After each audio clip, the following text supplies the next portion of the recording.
Hello. Hello. Hello. We allowed to speak now? Yes. Were we not before? Hell no. You just play.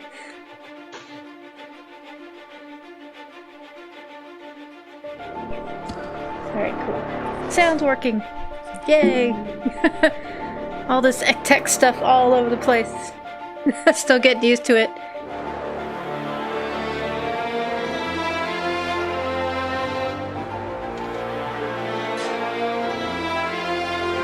Hello, Ember. Welcome back. Welcome back, Letty. It's been a while.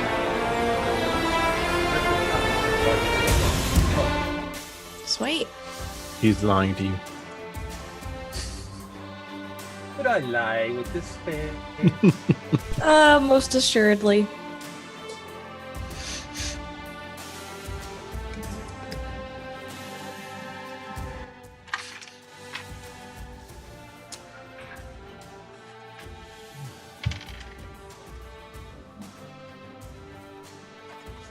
Ooh. Yeah, you warming up? Huh? Yeah. Calvin. Oh, Calvin. Yeah. Too. Don't waste all those high rolls this early in the game. No, go ahead. Do it. I'm okay with you doing that. There we go. Jeez. I didn't even get a 20. Wow. Yeah, that's not. Oh, yeah. Starting the night out with the natural one. Right.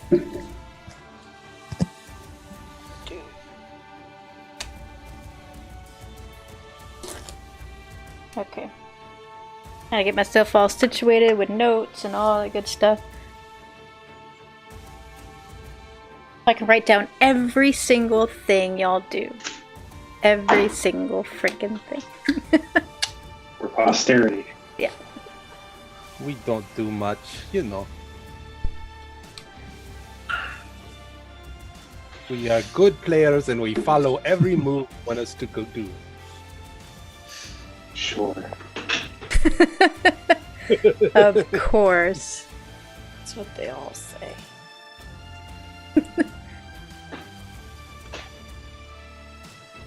So we'll wait for Chris and Selena. Jen had to work this evening, unfortunately, but I was able to talk to her before the game, so she does have some responses for other things. If you guys do have an encounter or trigger an encounter for any reason, I'll just use her spells and play for her. I'll back her up, hopefully away from the danger. And I'll do that.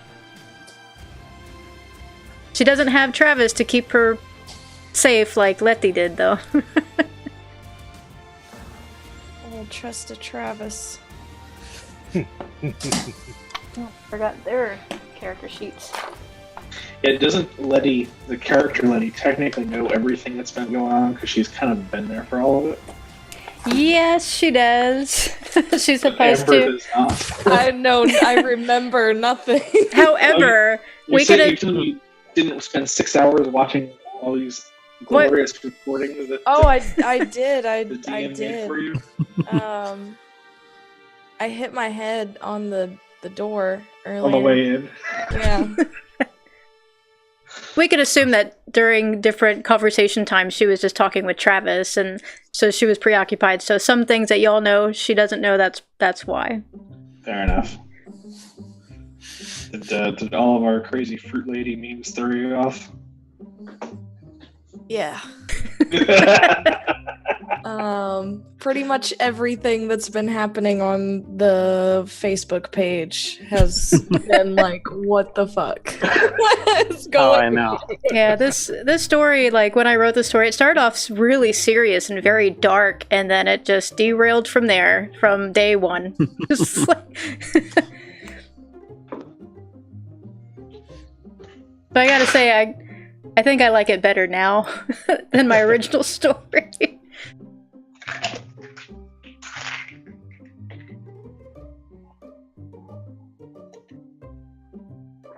Are we streaming tonight? I haven't gotten any notifications yet.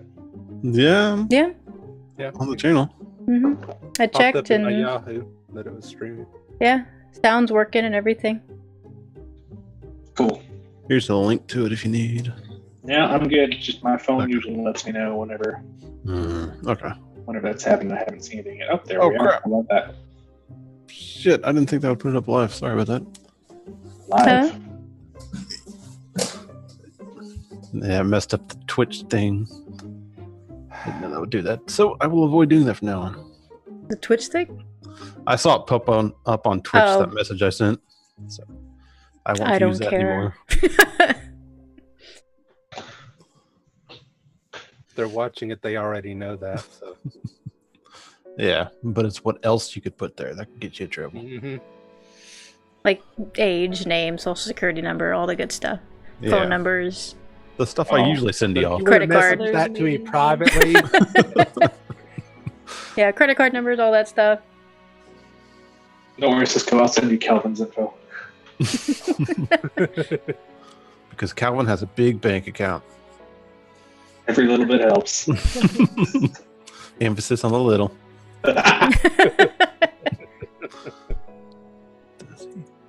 Okay, so I guess while we're waiting for Selena, I think she knows these announcements. Just a couple quits.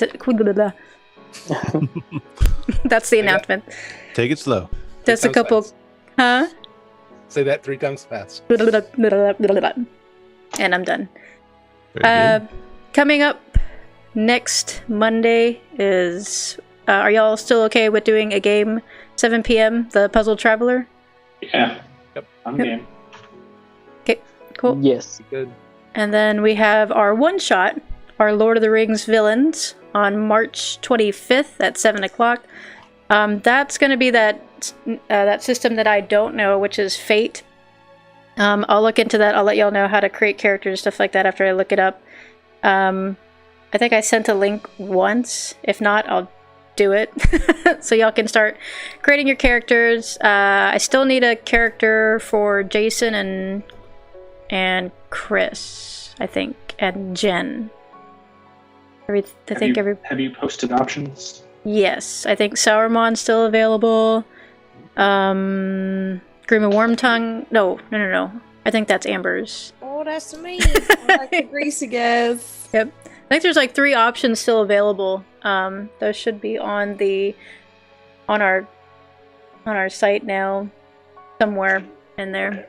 I definitely know Sourmon's still available to play. I'll take him. Okay, That sounds fun. I cool. think there's one that starts with an A too that I can't think of. Oh, the Angmar, the Witch King, maybe? No. Yeah. Or That- maybe- I think, yeah. Yeah, I'm doing that one. Mhm. Oh, okay. Yeah. There's another A too. I can't remember. He's that kind of orc guy, I think. That white orc. Hmm. Oh, forgot at what the his end name. of Return of the King? No, in The Hobbit. He fought, oh my gosh. The dwarf king's name? Oh, jeez. Oh my gosh. Starts with the T. All I could think of is Durin, but it's Thoradin or Thor- something like Thorin. Theoden? Thorin. They- Thorin Thorin. Oakenshield. Thorin. Yeah, thank you. Yeah, I was gonna say insert generic dwarven name. They're all the same. we're We saw. gonna be a great party for They're all the this. same. What's your name again? I don't remember. Azog is the name you're looking for, the A name. Yes. That one's still available. But yeah, for right now, until I can let y'all know about how to develop characters in Fate, just know character backstory. How your character dies, that's going to be extremely important as well. How you want to play them as too. And then next month's one-shot options are available. The 3 options are famous fighters such as Bruce Lee, Muhammad Ali, Chuck Norris.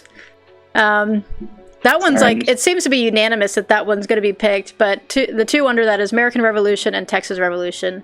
American Revolution, you guys would play soldiers against the British Army, and the Texas Revolution would be Texas Rangers or farmers, citizens, stuff like that. So yeah, it looks like Famous Spiders is going to win it for April. I think there's like 3 or 4 votes already out there for it. So yeah, let me know what y'all decide and I'll start creating that story. Speaking of stories, yeah, we do have our murder mystery on Saturday. Come in character as soon as the door opens. The game has started. Actually, the game has started already when y'all got your letters. Yeah, the game has already started. As soon as you received your letters from Sherlock, that's when it started. But as soon as the door opens, when you arrive, I will be in character. Because it's our house, so I'll be the one opening. So yeah, I'm super excited about that. I put all the stops in on that one, creating that story. I love Sherlock Holmes, so I really, really, really hope you guys like what's about to happen. And again, I don't know who the murderer is, so that's another reason why I'm super excited, is because I'm really curious about how you did that. I will let you guys know after it all goes down. But yeah, I want it to be over so I can discuss this with y'all and get your feedback, but I also want to see how it plays out, how you guys are gonna kill off other people or not. I mean, I would be shocked if somebody did not die. But it's a possibility. It could go diplomatically as well. So, totally leaving up in y'all's hands. That's a very dangerous thing to do. With this group, yeah, I know. That's why I gave everybody a motive for murders, because it's like, this group, yeah, somebody's gonna die. Maybe like 5 people. It could be like every single person. I mean, I gave everyone a motive. Huh? Or those where they come in later and just everybody's dead. Yeah, just start ringing the doorbell. Be Look on inside. time. Yeah, be on time. I still like the idea of having sheets with eye holes for people that are dead, so their ghosts can wander the house. Oh yeah, That's not a bad idea. Like, just banish them to Wait. silence so they Hold can on. still be- What did you Hot say? Sheets with eye holes for ghosts. Sheets, eye holes. Got it. All of a sudden, an object's flying through the. Yeah. I think they should just have to put their nose in the corner. That too. Cool. I mean, I'm ready to start. I think we're waiting on Selena at 7:15 now. That's all the announcements I have. Anybody else There she is. have any Anybody else have any announcements? Nope. Hear ye, hear ye. So, in last game, you all started off waking up at about 7 o'clock in the morning. You had just finished up killing Race, and then you investigated what should have been the guards.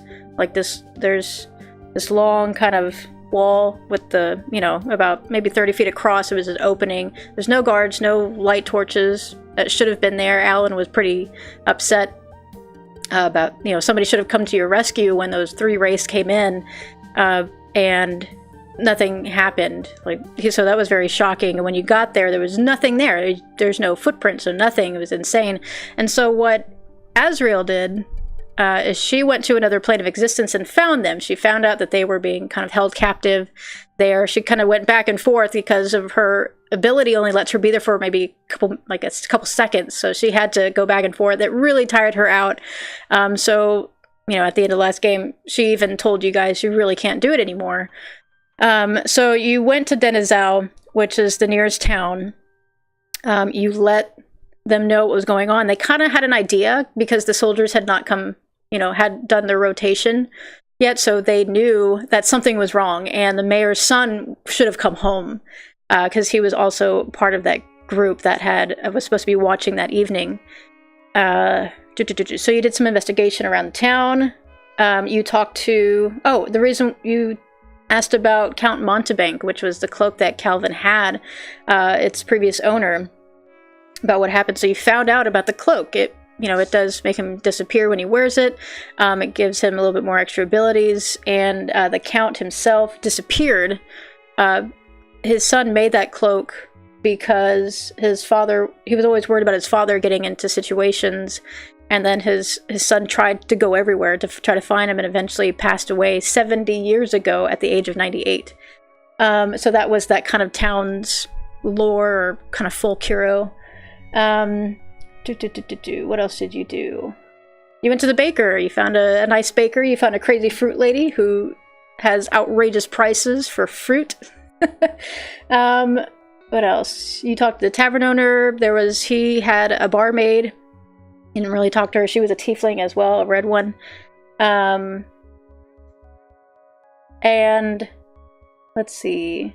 You're trying to find a little bit more information about from the mayor, and then Grok took Pepito because I don't remember. So she took Pepito and she went to the fruit lady, and the fruit lady had said that she had never had a child. So she tried to dress up Pepito. Pepito didn't have it, started clawing at Grok. And then, so Grok right now has all of you. Oh, so Grok took Pepito back, and Pepito says, why don't you kill Alan? If that'll make me happy. Because he was frustrated. So that concerned Grok a lot, because Alan is a faithful companion to you guys. He's never done anything wrong. He's a very good guy. So in that concern, Grok kind of takes everybody behind the baker. Right now we have Pepito, Travis, which is your other companion, the dwarf, and Letty, all just kind of sitting around the, Pepito's playing his little ocarina that Grok gave him, and he has a little bell that Calvin gave him. And right now, Grok said, hey, he just kind of laid it out to Alan, said, hey, this, Pepito wants to kill you. He told me to kill you. And Alan said, I trust Pepito with my life. He was upset. And that is where we left you guys last time.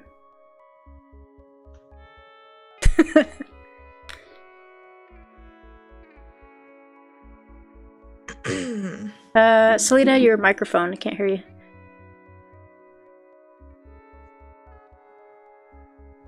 Sorry, it was muted on the mic. That's cool.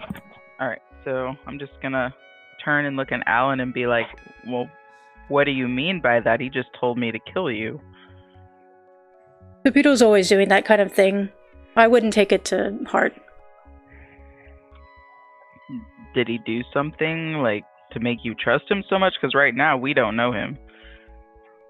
I've known Pepito for a long time, and I know he would never harm me. So is he just joking? Most likely. So, what is this story? Why is he always in trouble? I mean, how is he even a god if he's going to act like that? No, this is Pepito's business. I don't know if I should let you know. The respectful thing to do would probably be to ask him. Yes, well, I've tried that, and that's when he told me he would like to see you dead, basically. But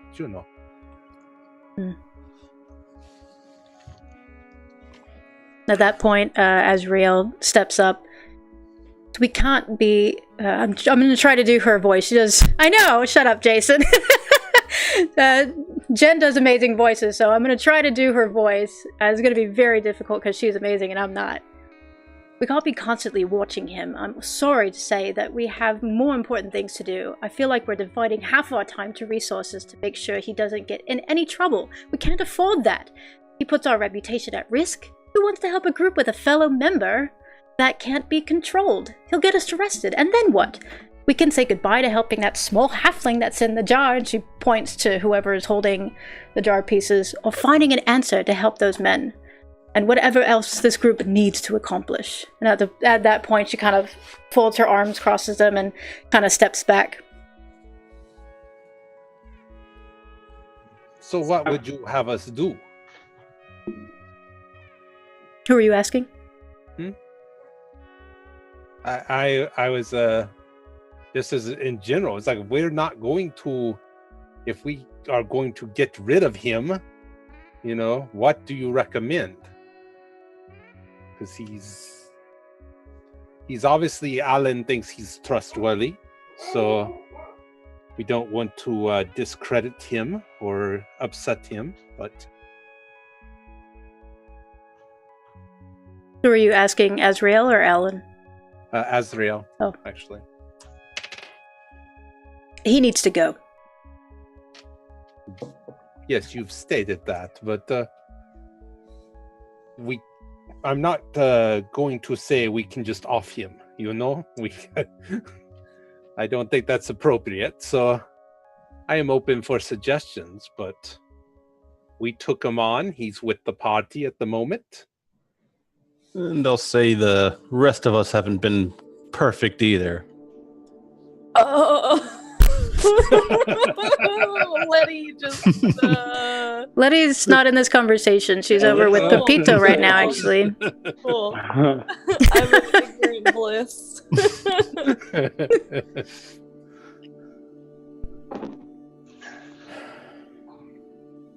I mean, I do understand he is being a little bit more of a distraction than I thought he would be, and he has definitely been a challenge.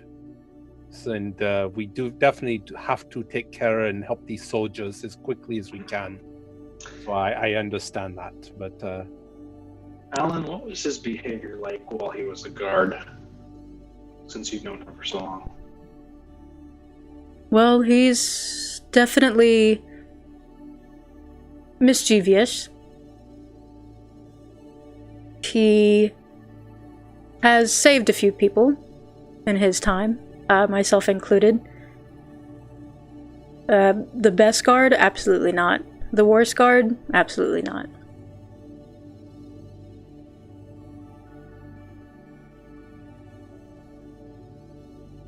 How did you keep him in line when he was the guard?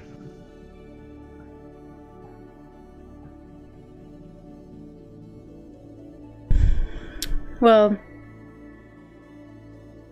do a persuasion roll real quick. Oh, what do I do for that? You... Looking at your character? Nope, you're not Cisco. I did that before, too. I see it. Got it? 21. Ooh. Excellent. Oh, and just as a side note, hi, Puffin Forest. He said hello, everybody. Oh! He's watching us right now. Hello.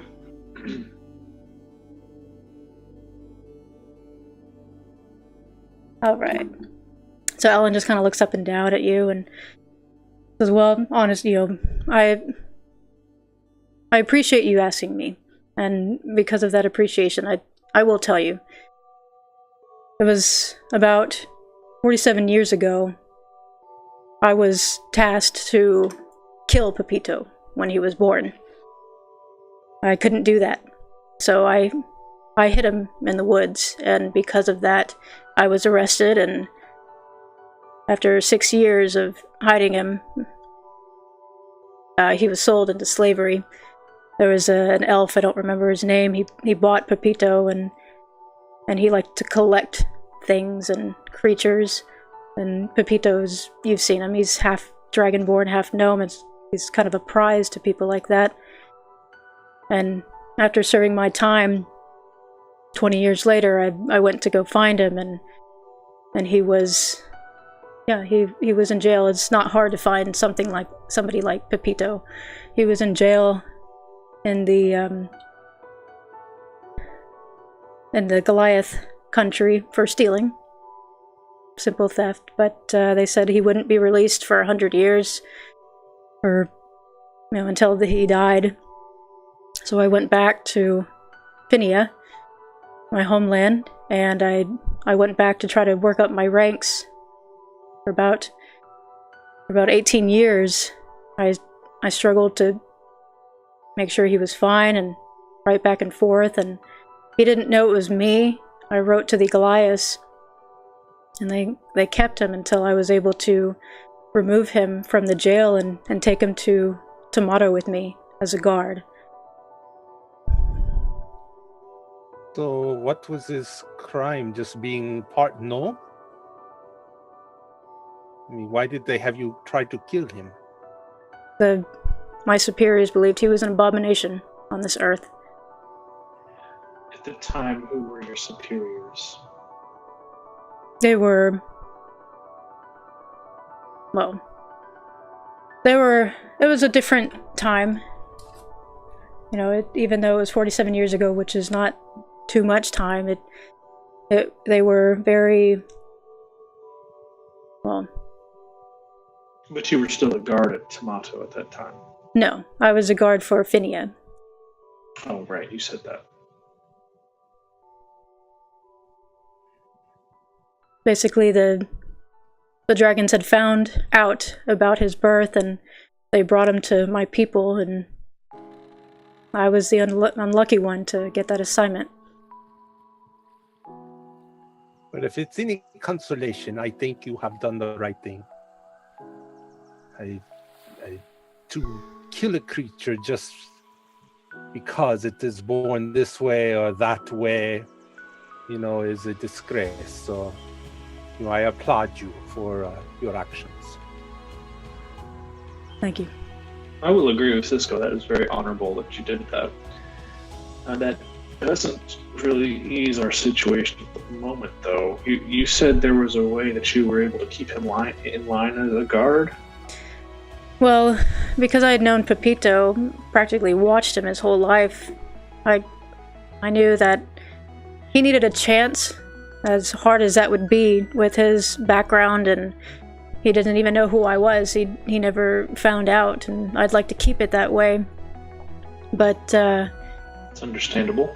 I understand where you're coming from. I've faced this with the many mayors of Tomato over the years as well, keeping him in line. But it is to keep him in line. It basically is he's a child at heart. He's never learned anything other than how people treat him and how to defend himself, and which is not that great, as you could see. To keep him in line pretty much means to just stay with him. He's never had anybody to stay with him that he knows of. So constant supervision.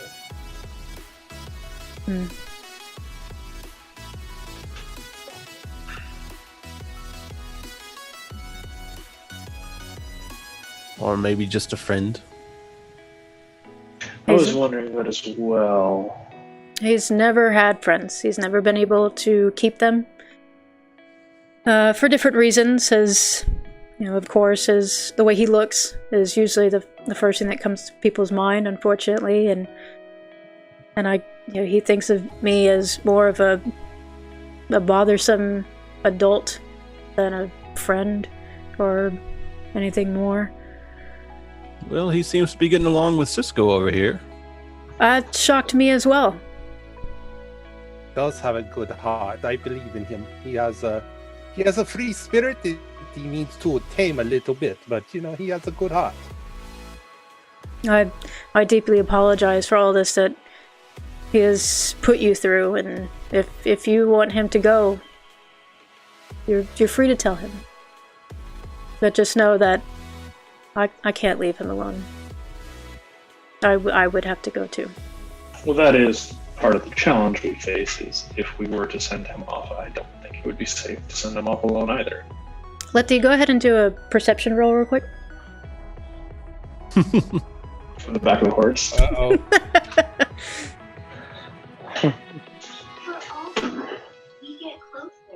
Yeah, you just notice Pepito, he's kind of playing with his ocarina and his little bell. Every once in a while he kind of jingles it around. He looks at you, he kind of glares at you a little bit, kind of looks at Alan and sticks his tongue at, Travis. And he just kind of, you notice him kind of looking around, and it kind of dawns on you that he's figured out that there's nobody else around. And at this point he kind of stands up, looks around. I'm just gonna watch it. You just can watch. Okay. Well, does she still have whole person, or She does. She is no longer held. Okay. At this point, she has been released. I'm gonna pretend that I'm still held and just watch it. Well, yeah, we'll assume that when you got the pastries, the blueberry pastries last time, Calic went ahead and unheld her so that she could eat those and enjoy those. Whether you trusted the baker or not, you didn't want to deprive her of that. Let's just say. And then... That's right, I didn't eat it. So now I'm sitting there watching him with blue lips. Basically, it's like Kool-Aid lips, but blueberry lips. Isn't he already blue, though? I'm not blue. No, Pepito, not you. You're the one. She's saying she has blue lips. Oh. Blueberry pastry. Oh, okay. So you're just watching Pepito? Your mic's muted again, I think. Yeah. No, I think I just didn't speak up enough. So you see Pepito kind of stand up. He kind of looks at you. Kind of looks at you and Trap says, "Where are they?" Who? The other people at our party.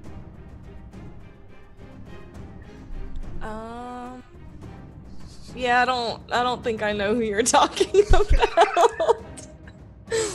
Well, they were here a second ago, and then they're gone. There's usually at least like one or two of them just like staring at me, which is so weird. So, where are you from? I mean, you saw me. I was in town of Tomato. Well, I mean, that doesn't mean you're from Tomato. You know, we haven't gotten to talk a whole lot. Kind of glares at you. I'm from me. And he just kind of looks up in the sky. Hey, you got any of those pastries? And you can kind of see him kind of dust off some of the bits of pastry that he has on his shirt. And he takes a couple of the crumbs. No. Is he lying to me? Roll for, what was that, insight? Yeah. I'd warn you, I'm proficient. 13. As far as you can tell, yeah, those crumbs, he was just kind of licking them, just to kind of like, in case you wanted his crumbs, he licked them and ate them. So yeah, you can eat. Yeah, kid. I don't know who these people are that you're talking about, but if you want me to hold your hand and help you go find them, I'm sure we can find your mom and dad. And he glares at you. Says, "I'm good." And then he turns around and he starts walking. And oh, I can share the map with y'all. If y'all can see that map. So Pizza just kind of walks this way. I want to, like, sneakily follow him. Do you want him to see you or not see you? No, I don't want him to Okay, see. roll for stealth.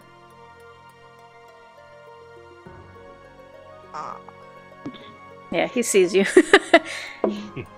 And Travis really sees you. Yeah, there's no Still stinking. try to hide. Okay, so you're I don't notice that they notice me. so you're pulling the what's that one guy's name from Emperor's New Groove? Yeah, you're just kind of against the wall. I don't know if you want to do your own theme music or not. You're more than welcome to. Do it. Do it. Well, I thought I was gonna do Mission Impossible, and then it just left my mind. But maybe next time. But yeah, so he sees me seeing him. What's he doing over there? He's kind of looking at you, and he's just kind of like, okay, whatever. And then he, you notice him kind of looking. He's kind of just looking around. Yeah, he definitely sees them. And then you see him turn to his left.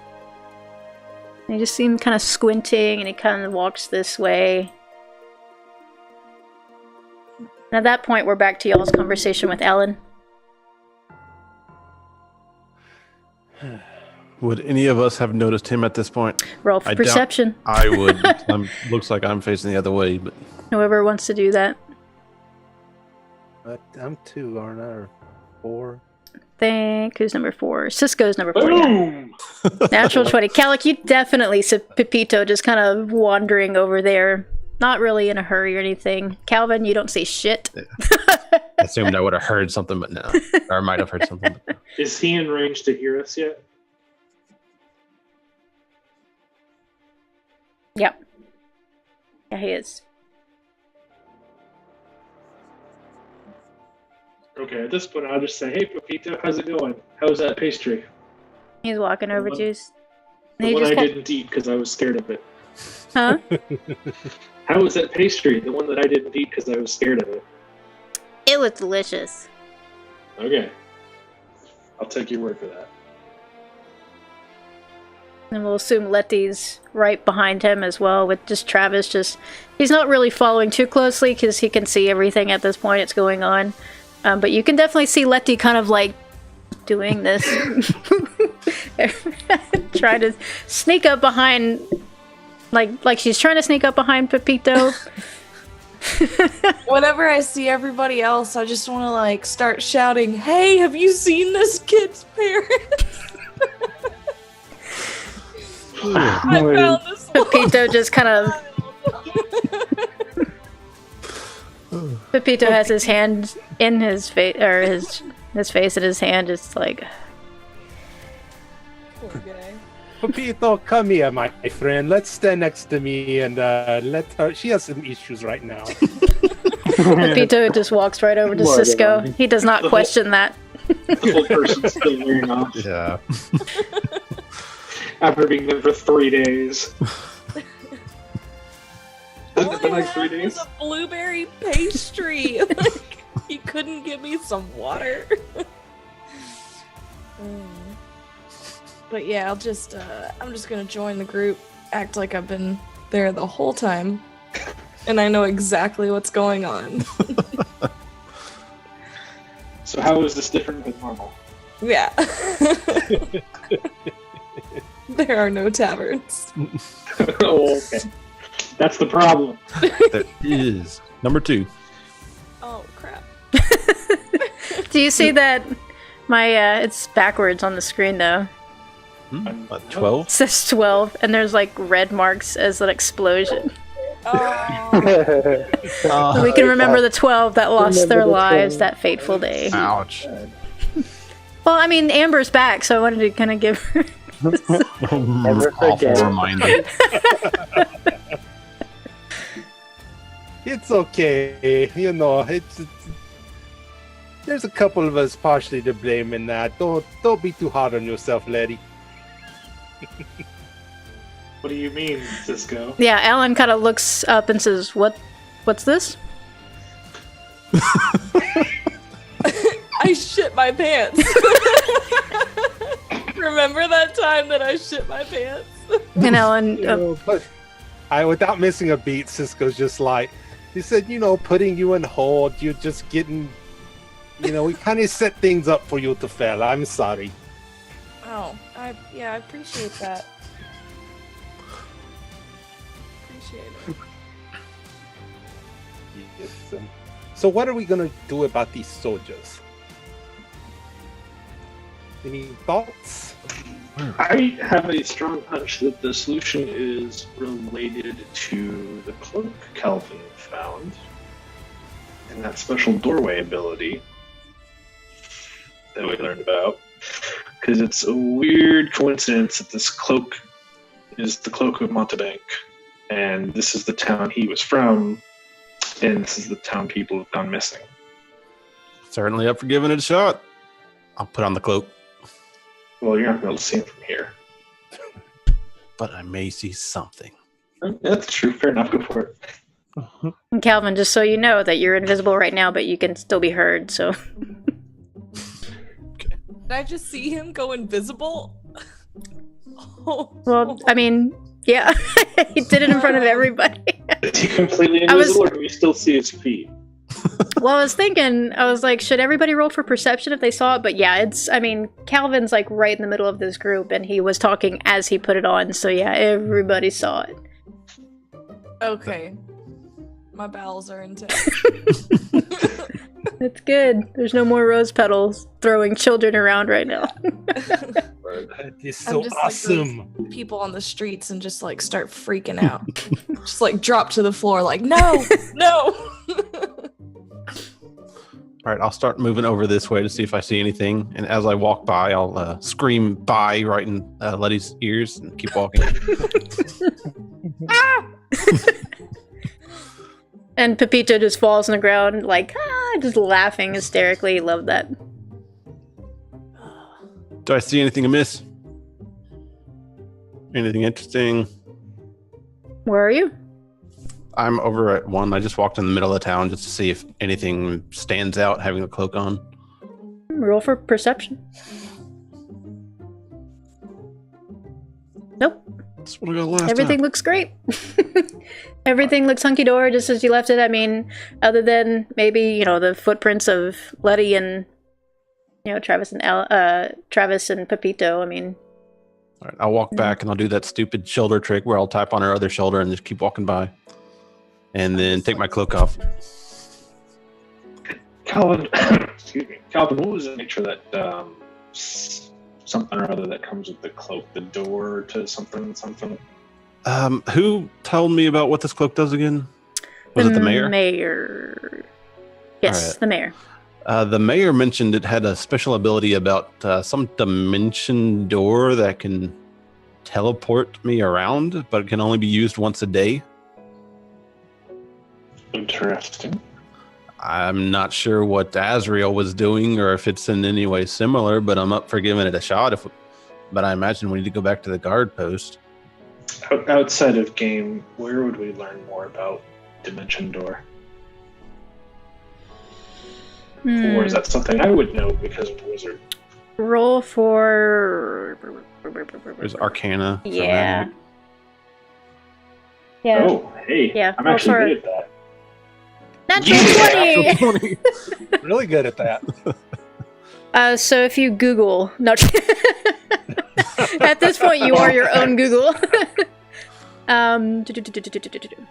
So what specifically do you want to know about it? I'm curious if it can be used to go to that other plane. So as far as your knowledge tells you, absolutely. Yes. Okay. Without a doubt in your mind, you know that Calvin, or whoever wears that cloak, can go to the other plane, knowing that the cloak was magically made. Regardless of whoever made it or how it was made, you know that, the feeling, you have a feeling that it does definitely do that. How many people can he take through at the same time? One. Just himself. Oh. You can't take anybody, you mean try to put... Dimension Door only does one person? Mm-hmm. Whoever's wearing the cloak. He can't drag someone through with him? Say if I were to, go piggyback on somebody. Cut it into little strips and tie it into a rope and then, wrap it around all the troops and, like in preschool, everybody hold on to the rope, we're going! We'll just have them walk into the cloak. Or, staple it to an actual door and have them all walk through? Basically, if he were to take off the cloak for any reason, if it were to change, he would come back. I mean, he can see what's going on.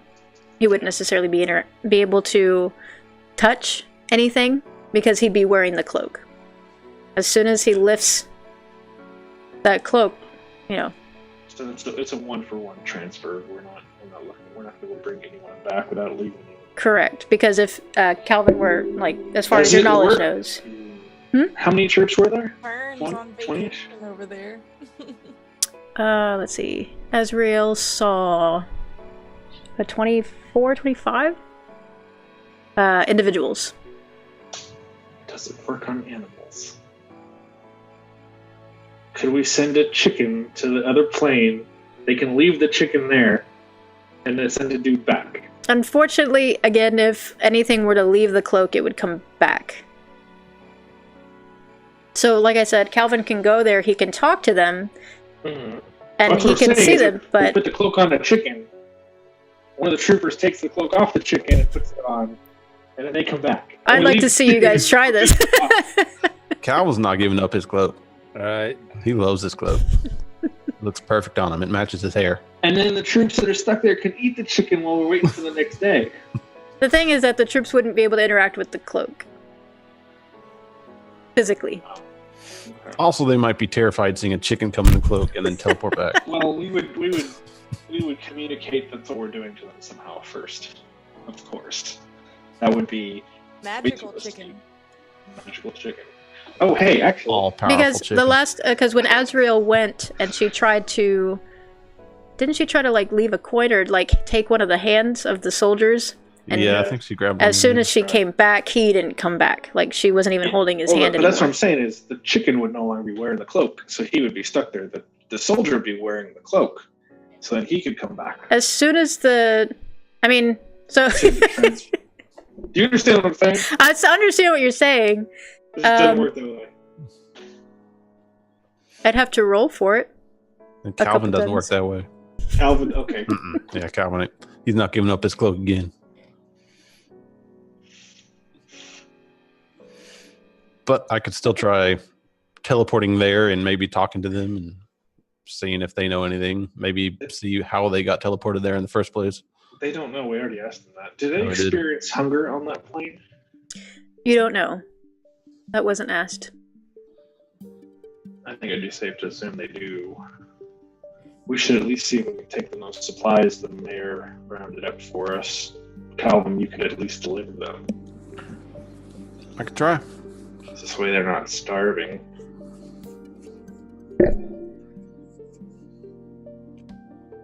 How far away is that guard post? I think it was a couple hours journey. Yeah, from riding your horses is about 3-hour trip. And it is 4 o'clock now. Oh, he has to be able to visualize it, and he's not been there, so he has nothing to visualize.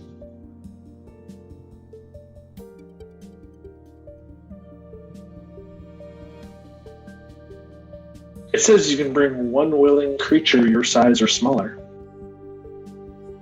Does that not fly in your home brew? I'm okay with that. I'll allow it. So you could bring one back, Calvin. Just. It would in take that us case, like 20 days. yeah, that's what I was going to bring up. I don't know if they'll last that long without food. So is there a possibility I can bring food with me? I take. Yeah, so if you bring food with you, drop it off and then bring somebody back on your way back. Grab the mayor's son. That'll at least maybe put us in the town's good graces. Yeah. We can go back once a day until we figure out a better solution. Take a long time, but Yeah. Or we can just use the power of montage and say it's a month later after we teleport them all back. well, yes, but we're in character, so we don't know about Dead that. the ones that were starving. Yeah. Well, I guess if we're going to do this, we need to get going before it gets dark. Yeah, DM, what time is it? It's 4 p.m. Oh, we have time. Yeah, Okay, you cool. this conversation, the whole thing with Pepito, you started about 3 o'clock, the conversation, and it's been about an hour, and that's where you are now about 4 o'clock. So if you did go there, it'd be 3 hours, it'd be 7. All right, Calvin, what do you think? Are you willing to give this a whirl? I'm certainly up for it. Okay. I think we should go back to the mayor, tell him we got at least a resemblance of a plan, and see what supplies he was able to gather from the townspeople. And then we can see about trekking out there to see if there's anything different out there, and then you can do your disappearing act. All right. So I guess, Start heading to the mayor. yeah.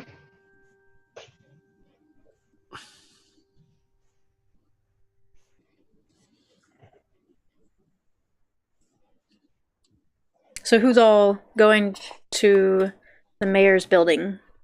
I think if we just do the two of us, we'll be fine. We don't want to overload them. Yeah. Calvin and Kellett. The two half elves. So what are y'all going to do? Knock on the door, I guess. Okay. Knock on the door. You wait about maybe a minute or two. There's no answer. We're friends at this point. Let's go in. Yeah. We've already been here 3 or 4 times. Okay. I'm gonna open the door. Kellic just takes that doorknob and just rushes in. You're I'm not rushing man- it. I'm opening it and knocking it while Oh, okay, you gotta specify because you were ready, all gung ho. All right, yes, so it doesn't mean I have no manners. all right, so you're knocking, and you open the door, and you're kind of looking around. I'll do a perception check real quick. See if I can nail this. Don't get it too again. That's better. Wow. All right, Calvin. So you're right behind him. You don't even see any maids walking around or anything like that. Kellic, you're still kind of nervous by walking in. You don't see much movement. Doesn't really spark you as odd, but it does spark Calvin's interest. Weren't they going somewhere to do the supply drop or something to collect everything? Mm-hmm. But you said something sparked my interest? I mean, just that there's nobody around. Oh, okay. Can I just yell out, is anybody here? Okay, you yell that out, and all you heard was your echo. No response. What's he doing? I guess, can I walk outside and do I see anybody in town? You walk outside. It's still fairly bright out and about. You see the townspeople, a couple people, in front of the shops, just walking around. You don't see the mayor. I can't recall what he was doing. I know they were going to talk to the town, so maybe he's still out and about. Yeah, it's possible. The baker's right here. Maybe we can go ask him if he's seen the mayor recently. Yeah, let's do that. I'll go over and knock on Ian's door. Okay. You just hear, 1 second! And I'll just yell out back, have you seen the mayor recently? And you hear kind of like a fumbling. You hear some dishes kind of in the background as if somebody's kind of organizing, and you hear footprints coming toward the door, and then he kind of swings it open. The baker says, yes, the mayor was here. He gave us some horrible news, but I think he said he was just gonna go around town. Did he say where we might have a solution for this problem, or at least the beginnings of a solution? Unfortunately, I'm usually his first stop when it comes to news, so if he's found out anything, he hasn't told me yet. Okay, we'll try the tavern. That seems like a logical next stop for him. Oh, actually, I have an ability. Can I cast a spell called Sending?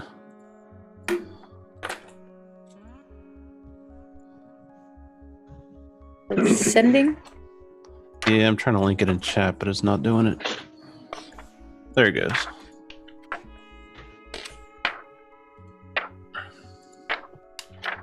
Basically allows me to send a message to anyone I have met and talked to, no matter where they are. Cool.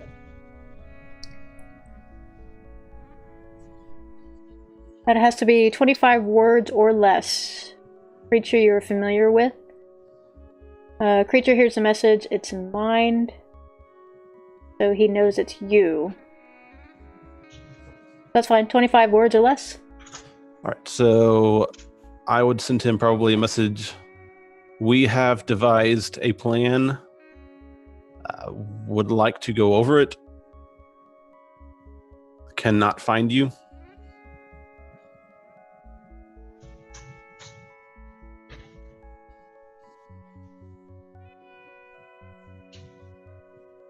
Is that all you wanted to send? That's 15 words. Meet at the mayor's house? He should be able to respond back too, and hopefully tell us where he is. I'm worried out of character that he is also disappeared, maybe. Although, also worried we're going to get embarrassed and he's just down the street, but we'll see. It doesn't say that he...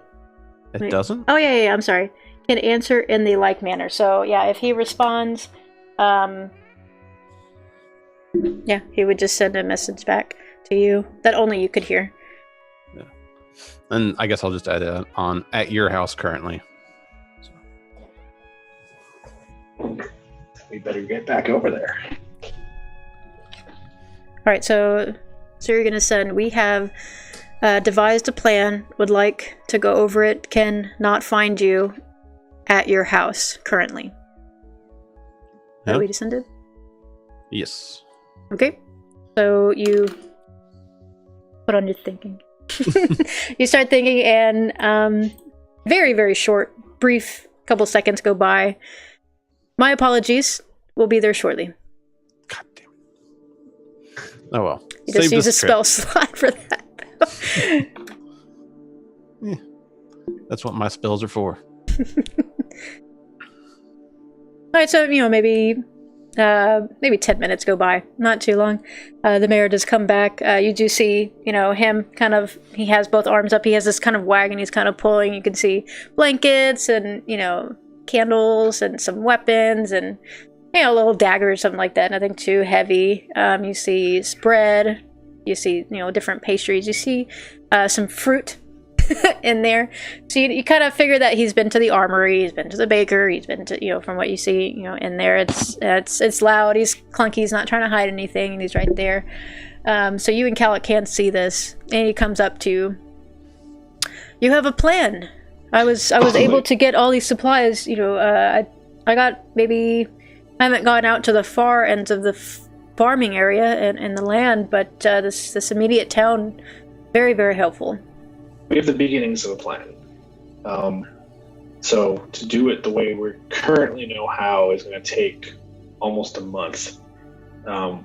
My friend here has an enchanted cloak, and Calvin, I'll let you tell a little bit more about that from here. Apparently it's the cloak of Count Montebank himself. From what you've told me, it can teleport in much a similar way to how our companion initially talked to them. And from what Calic here has said, and his knowledge on the magical arts, potentially it can even bring someone back. Yes, it'll allow him to bring one person back at a time, and he can only use it once per day. So it would take time to get everyone back, but at least it's a start. And he'll be able to bring supplies with him on his way there. Excellent. Very good. Yes, we have these supplies. I'd like you to take them and bring back as many as possible. If you ever reach my son, just know that he's very stubborn and he'll put others before himself. That would not be surprising. Would the townspeople like to send letters with the supplies, since it may be some time since we can get everyone back? I don't see why not. We're certain this is going to work. I'd hate to get their hopes up and this not work. That is a good point. We should at least try it once before we start getting too excited about this. I agree. Cisco, are you there too? We've just been very loud. Surprise, Cisco! I've just been listening from a distance. Very good. From a bystander point of view. So that's how good I am. Just hear Cisco, woo, just over on the other end of the... And Pepito, hell yeah! Just...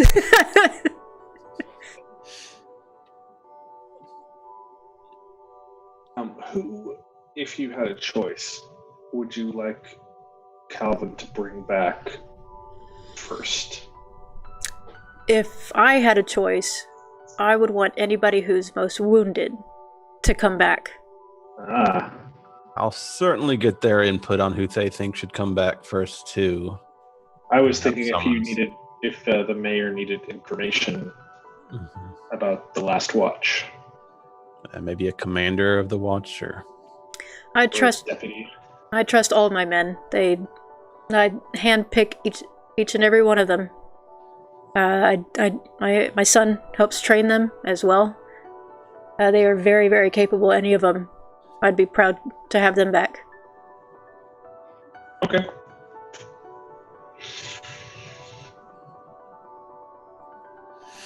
all right. Well, We can do it from here, Calvo, because it says you can go anywhere you want. And so you could go from here straight to there. We don't have to journey all the way out there. DM, is that correct? Is my interpretation of that correct?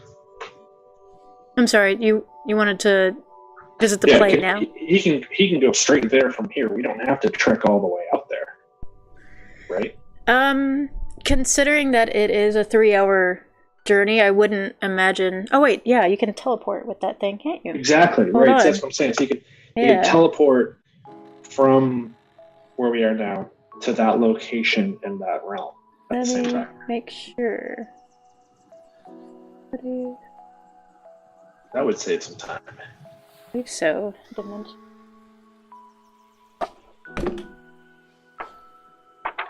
Yeah, I don't see anything wrong with that. But let me make sure.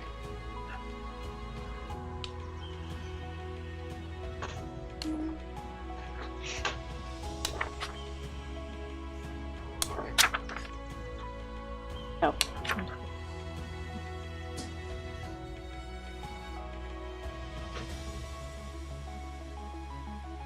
Yeah, I don't see any problem with that. Cool. Is this like the dimension door spell? Or is this like something different from that? This is a spell, he could only use it once a day. So when he Like the normal teleports... dimension door is like something like 200 feet or 500 feet or something. in the distance. I didn't see anything... I actually didn't find it. Okay. this is To be honest, I improved didn't dimension find it. I door. was going to allow it. That's why I was asking. Oh, I was totally going to fudge it. it does say any spot within range. Okay, so what's the The range? Aw. Just say it's 500 feet. improved dimension door. Dimension I can door. teleport anywhere now. It is an ancient relic of an 90-year Yeah, old. 500 feet. 500 feet, there you go. It's still No. a good distance, but Yeah, I'm used to traveling out there. We would have to trek out there. But we need to inform our companions too, so. Well, I see no reason not to bring them all.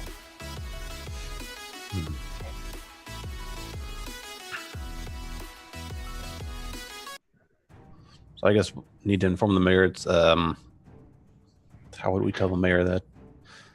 We have to go there to do the dimension hopping. Yeah, I believe we need to be in the location for this to potentially work.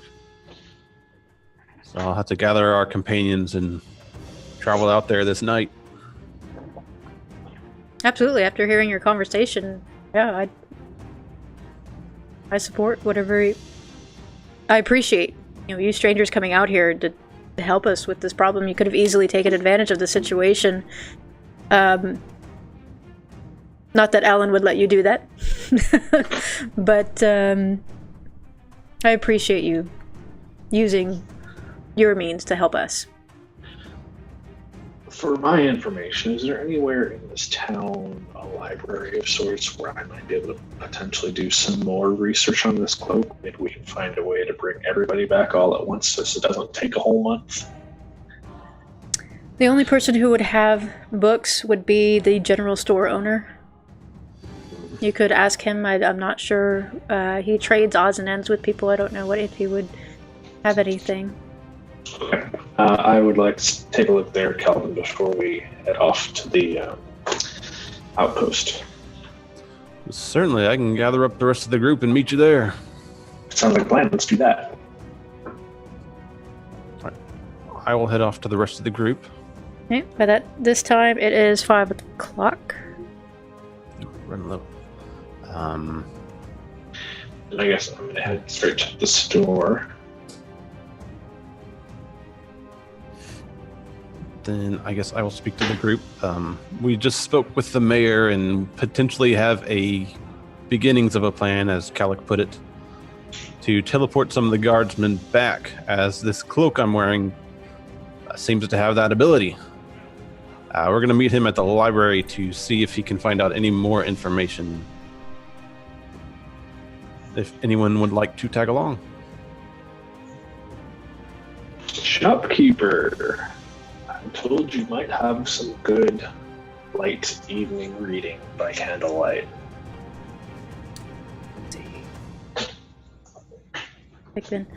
So you see this human just kind of, as you enter, just kind of staring at the door, and he rubs his eyes every once in a while, and just kind of looks at you.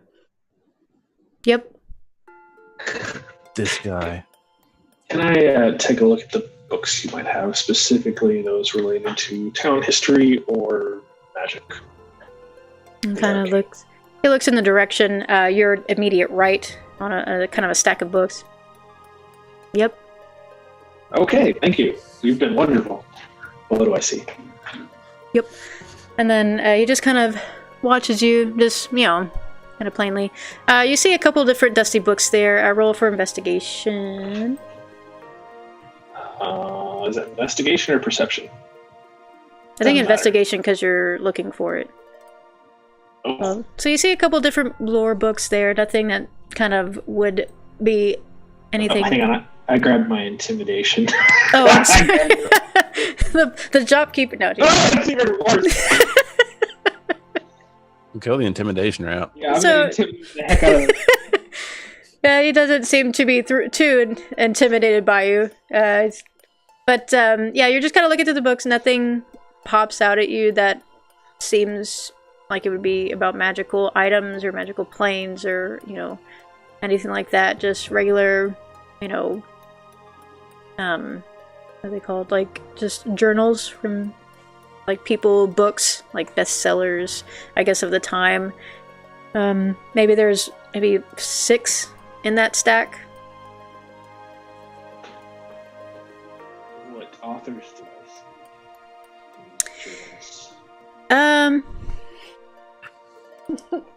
As you're looking. And the shop owner is just staring at you, and you're looking through, and you see the names Siren.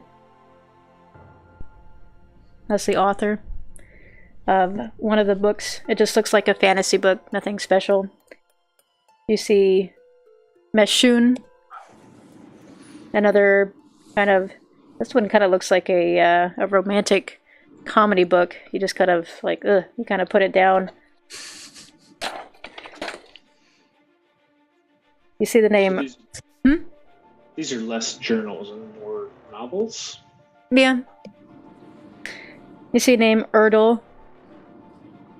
Just looks like, just a storybook, nothing special. See the name Amer, Amer. It's just about crossbows. Nothing fancy. And those 4 is all I got. The other 2 you really can't make out. They just seem just old. They don't really have an author on the inside or outside. They're just kind of journals. Shopkeep, how much are you charging for these books? He kind of looks down. The copper. I will take all of them.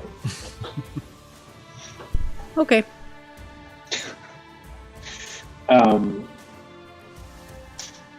What do I do on my side to account for that? What's that equivalent to gold pieces? 100 gold. 100 copper a gold. Wasn't it a silver? 100 copper, a silver. Yeah, all he has is silver and a gold, pieces. and copper and a silver. Okay. So all you have is gold pieces. Yeah. Can you make change? Nope. Okay. What else? Wasn't there a list last time we were here that you had for us? Yep. Love the shopkeeper. He's so untalkative. He's got a list of his merchandise, so he doesn't have to say anything. Yep.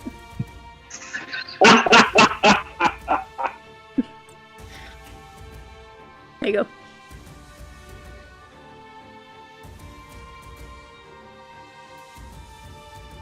Y'all can tell I took great care in this character, developing him. Actually, no, you Very deep.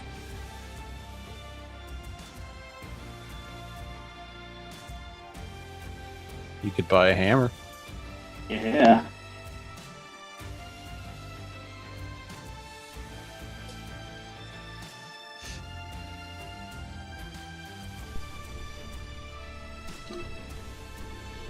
With Or a that, you know, bedroll, which might come in useful. as you're kind of looking at his list, that is just kind of like a little. It looks like a menu. It's just handwritten, pretty sloppy. You're looking through this list. He just kind of looks at his nails. Calvin, what we're saying about the bedroll, don't we already have those? I was making a joke about how we Oh. could use a bedroll for talking to this our general store owner. Oh, okay. I tell you what. Is Calvin there with him? Is Calvin there with you? Yeah. He's bringing everyone in. Oh, Well, I okay. tried to bring everybody, but they stayed back, so I just came by myself. Slackers. Calvin, do you need anything? No, I already bought everything I needed beforehand, or previously. Do you have a torch that you can give the soldiers on the other side? I do not, at least not an extra one. Okay. There's another torch for copper. Calvin, do you have any coppers or silver or anything? All I have is gold. I'll just put a gold piece down on the table and walk away. Okay, fine. And all of a sudden, you do a dexterity check. Both of us? Yep. No, I'm sorry, just Calvin. No, just Calvin. Okay, 1 second. Okay, so you kind of almost felt something try to grab at your arm, and you know it didn't grab your arm, just like it kind of holds your sleeve. The shopkeep kind of holds. He says, holds up the gold piece. Says, "Nope." Nope. What? I don't do change. He kind of That's puts your it on. tip for being such an amazing shopkeeper.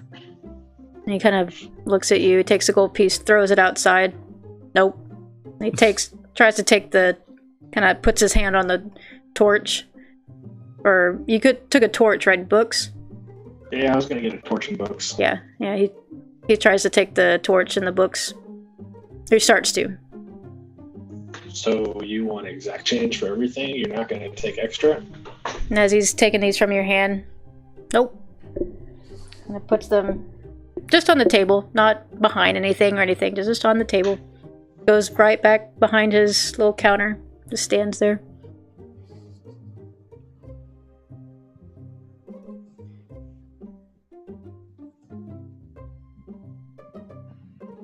I'm just gonna say this group of town people, they have issues.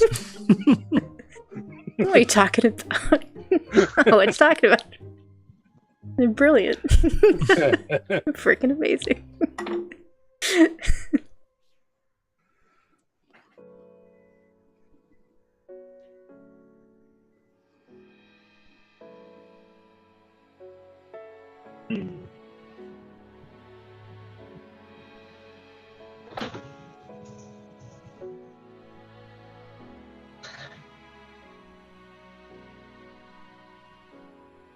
I was thinking about getting a potion of healing as well.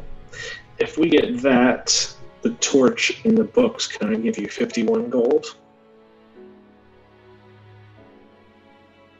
Nope.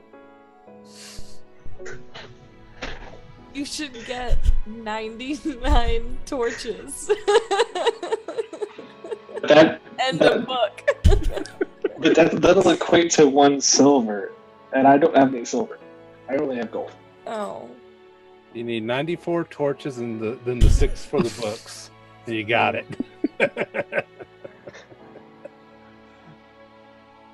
I'm sorry, I only have like 14 torches. See now. Yeah, you didn't even ask how many torches he had.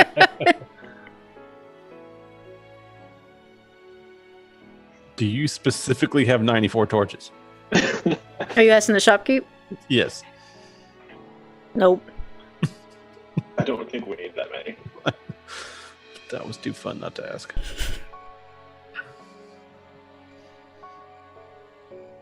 Get some chalk. And an ink pen. What will you sell us that will add up for these 6 books to 1 piece of gold? Rope. We're buying a shitload of rope then. 10 feet. Not too much. Yeah, that's not too much. Use 10 feet of rope. He didn't say anything about. Oh, I'm not there. Never mind. Just.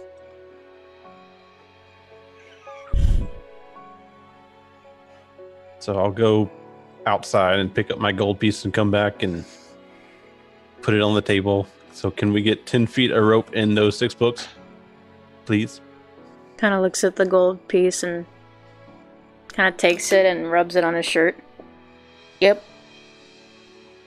Puts the gold piece in a little sack and then puts it underneath the counter. Quick, Calvin, take it and run before he changes his mind. So I'll pick up everything, and as we're leaving the door, I'll say, thank you for taking the time to speak with us today, and then leave. Yep. Cool story, bro. Wish they had a medieval Yelp I could use.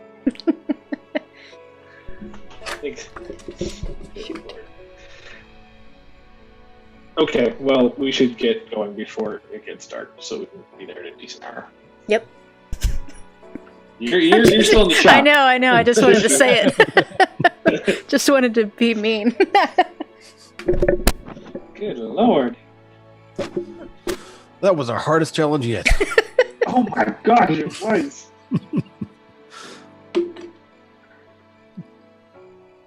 Two XP. No, I'm just kidding. Right.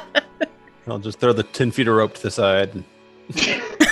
You just throw it away? Just leave it on this doorstep or something. Do you? No. Okay. Yeah, we'll take it. We might have some use for 10 feet of rope. Yeah. Not to mention, it is kind of the only shop around it. Since making our lives any more difficult. Yeah. Alright, y'all. Does anyone need anything else in town, or should we start heading over to the outpost? I'm good. You say the word, and I'm on my horse and on the way. Can we hitch the cart that the mayor had to one of the horses?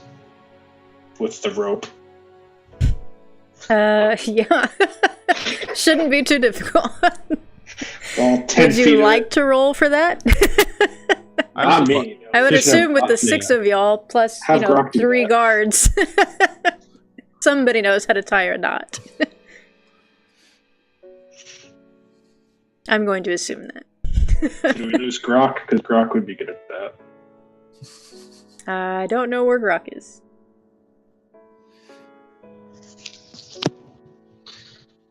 Grok is here. Yay! Grok, could you do us a huge favor and hitch this cart to one of these horses? Maybe. With our lovely 10 feet of rope. Which one is it? Cost more in pain and Survival? suffering than actually money. Okay. Oh.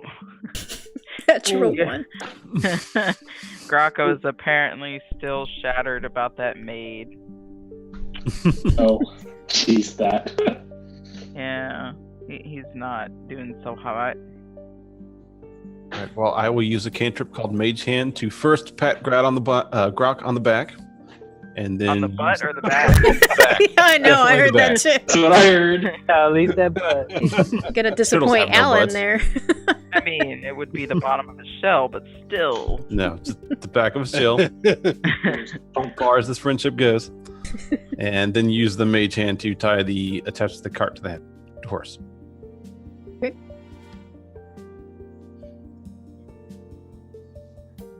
And I will jump on my horse and Let's boogie. Whose horse has the supplies?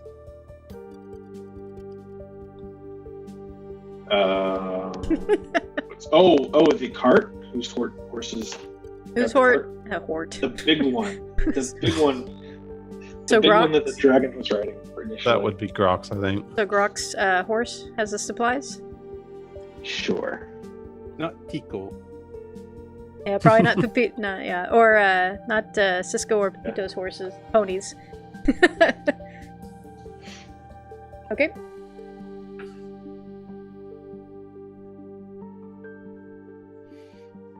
Let's head out there. This time it's about 6 p.m. That you're leaving town. You're just gonna go straight there. Yeah, I believe so. Unless there are any objections. No. Okay. So as you're approaching, it gets about 3 hours, and you're trucking along. Everybody, roll perception, real quick. To admire the beautiful sunset. Mm-hmm. Absolutely.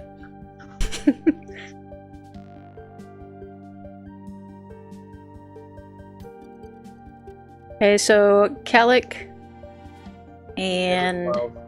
huh? I got a 12. You got a 12? Okay. So Nabaru, Calic, and Calvin. Where's Cisco? Oh, okay. Nabaru, Calvin, and Calic. You all see, as you're approaching this, you see kind of torches lit where they should be dark. Where at? Is this in the At the direction of the outpost? guard post? Yeah. The guard At post. the outpost. At the outpost. You see light in the distance. Maybe we got lucky and they all came back anyway. Or maybe we got very, very unlucky and someone else is occupied. Yeah, we need to approach this carefully. Do you like me to scout ahead? Yeah, you're sneaky. You should do that. Okay, roll for stealth, Cisco. Oof. And I'll put my cloak on and go with him. Roll for stealth. Oh, do I have to do stealth? Yeah. You Thought can it still made be me heard. invisible. You're Does he get invisible, but you can still be advantage since heard. he's invisible? Does But he get with that advantage roll- 'cause he's invisible?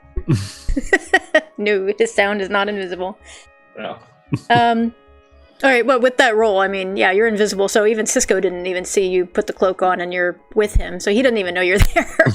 But, as Cisco's, you kind of step on some grass and, it's kind of crackling. It sounds, luckily for you because of your height, Calvin would have kind of hoped that anybody that would notice you would think that it's, Ooh, okay. So... Shit. That doesn't sound good. Oh, shit. Well, something just rolled a natural 20, that's why I said ooh. So Cisco kind of is hoping that somebody, whoever, is out there with the torches, would think that you're just an animal or something like that, because that's what Calvin, he hears a little bit. But, Calvin, as you're approaching, both y'all do perception real quick.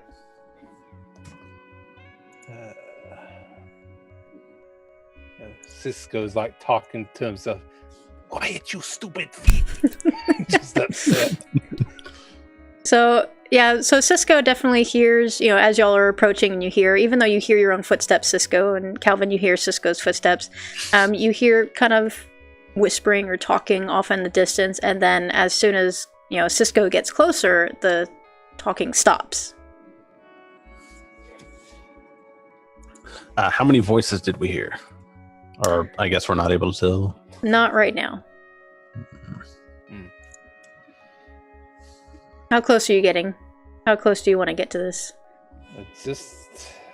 Because you see it's at this point when the talking stopped, I'm guessing about, about 60, 90 feet, I want to say. Probably maybe get up to about 60 feet and then halt. Okay. You're still walking a little bit, and you hear silence. Like that, you're actually looking, and from your perception roll, you really don't see anybody. 1 second. Oh, that's 30 feet. Can I'm gonna cast minor illusion and make it sound like rustling in a tree's nearby us, not exactly where we are. You're looking around, and the closest tree is probably maybe like half a mile away. Okay. It's not. You would assume. I mean, this is pretty flat area. Okay. Yeah, I can only do that within 30 feet anyways. So that won't work.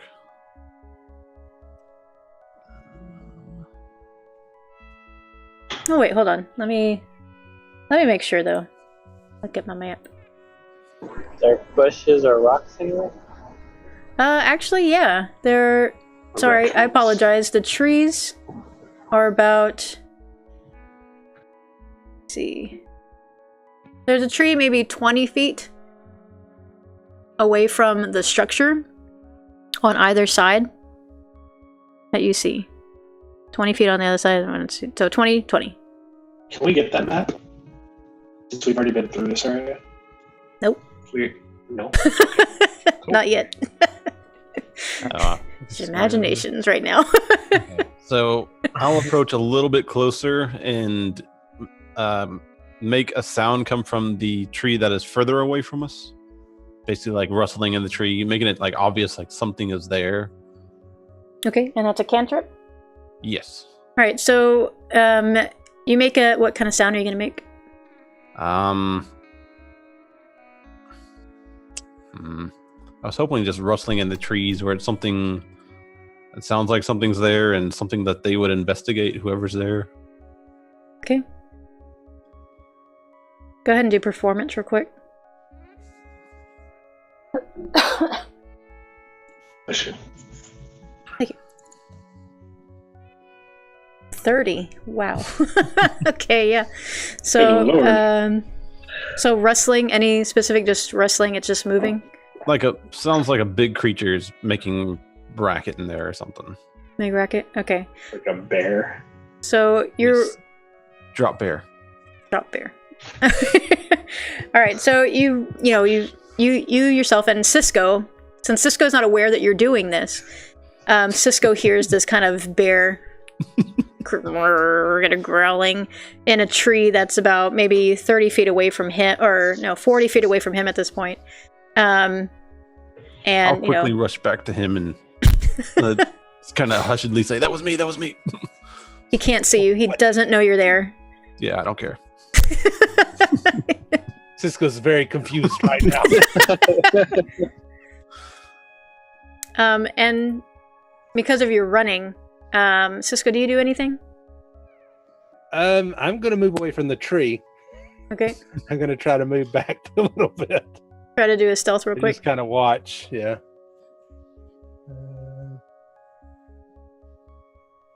All right, nice. Okay, so you do it successfully. You move away from that tree. And as you're kind of, watching the tree that might have had the bear thing, there's noise over there.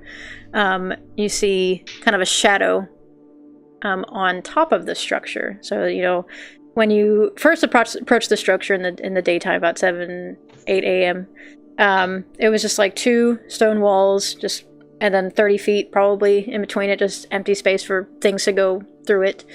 And then, so on the left side, you kind of see a shadow moving about where the tree, kind of looking in the tree's direction, or you see the shadow kind of walking toward the tree on top of the structure.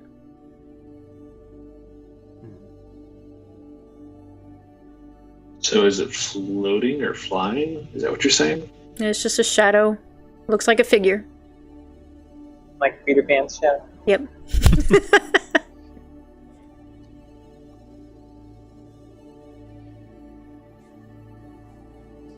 That's all I see is just the one shadow there.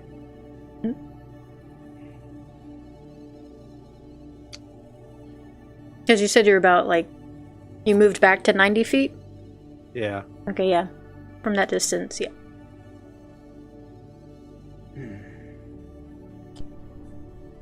So Did I pick up that Calvin was there when he got close, or was it just? I assume he would have known my voice at least, and he knows that I can go invisible. You actually spoke. Okay. Yeah.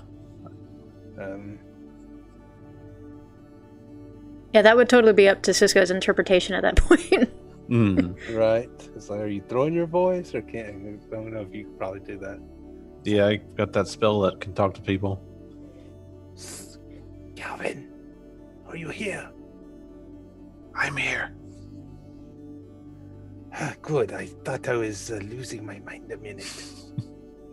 There's a god up on the roof, or someone. I don't know that it's a god, but there's something. I can't make it out. Can I tell if he's wearing a guard uniform? Although I didn't see the uniforms before. Just a shadow. Yeah. Yeah, from that distance, you two, at you as well, you would only be able to see the shadow. How far back is everyone else? How far did we have to come up to get that? From where you were probably about, let's see, I'm thinking they're about 150 feet, and you're 90 feet. Okay, so not too far. Go back. I think one of us should warn the others, and then maybe we try to approach and see if they are friend or foe. That sounds fine to me. I can't think of anything better. So I'll shuffle back to the others and just let them know to have our backs, that we're going to go forth and see what's going on.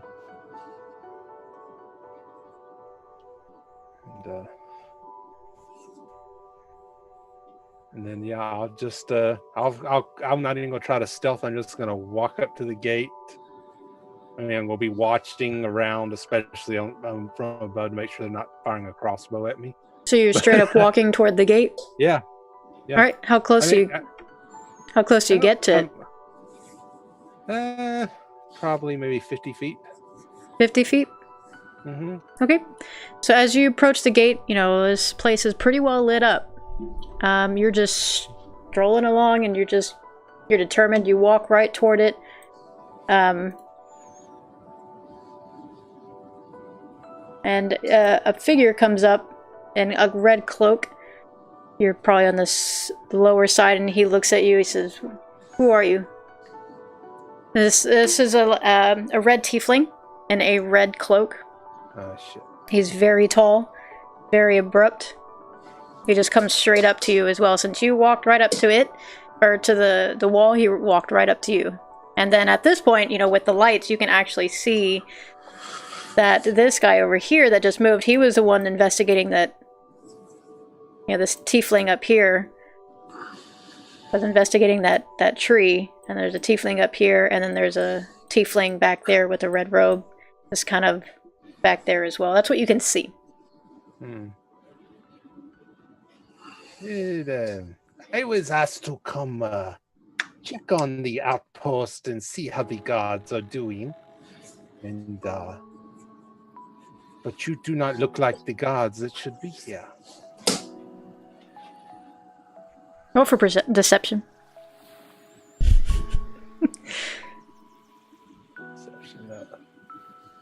Why is that deception? Everything he said is true. That is true. Well, he doesn't believe you at all. He doesn't trust anything that you're saying, and he looks at you and said, "What are you doing here?" We are here to rescue the gods. There's nothing to be rescued. You can go back. I think that maybe you are not as good at seeing things as you think you are then. You can tell your friend that noise didn't help, and you can go back from where you came from.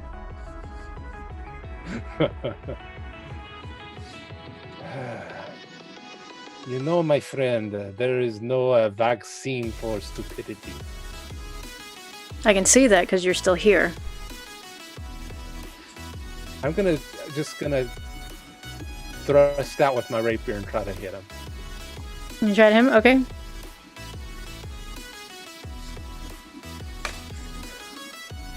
Oh.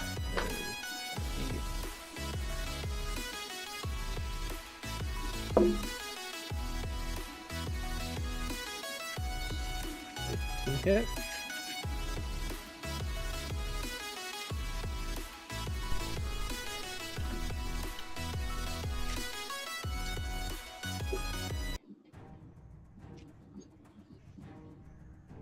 Did I hit or?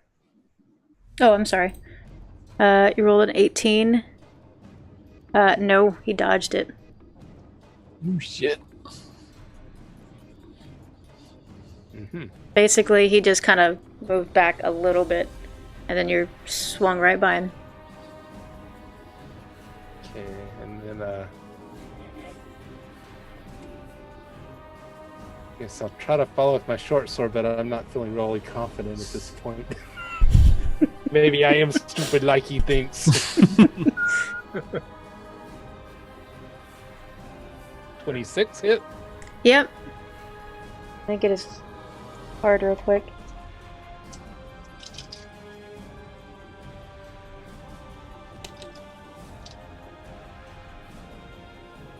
So you're able to, you said you used what, a short sword? You're able to get the side of his leg, you know, because he's rather tall.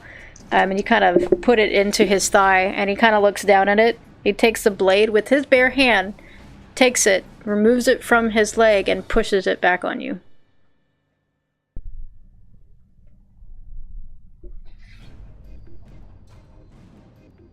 So it didn't even really bug him, is what you're telling me. Not really. Go ahead and roll for damage to see how much you got. You did hit him, but no matter what you roll... That would have That was his answer. 14 points of damage.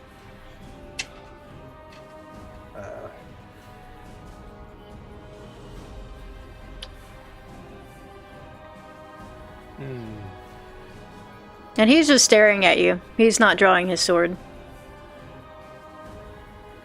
I think the words that come to Cisco's lips are, "Who the fuck are you?" As he kind of steps back, darts back a little bit. And you can see his other friend just kind of walking toward. You can see the other ones and moving up.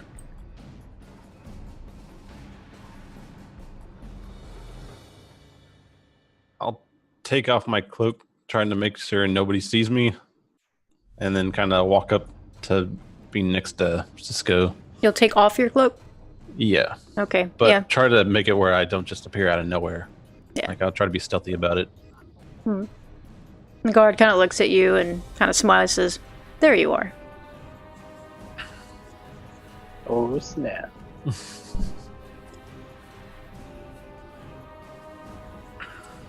Like I said, we are here to rescue the garrison that should be here. This is not your garrison. And we are here to rescue them from the other plane on which they are standing currently.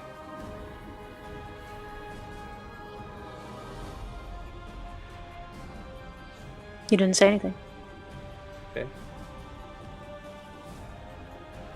Are you going to prevent us from attempting this? You're here for no reason.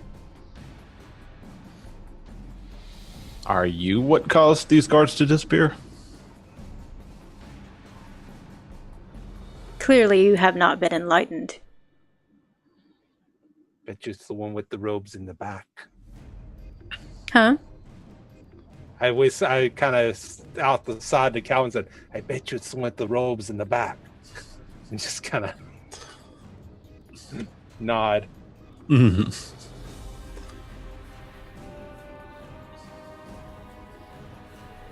Enlightened by who? The great Dioman, of course. God, that sounds familiar. What was it?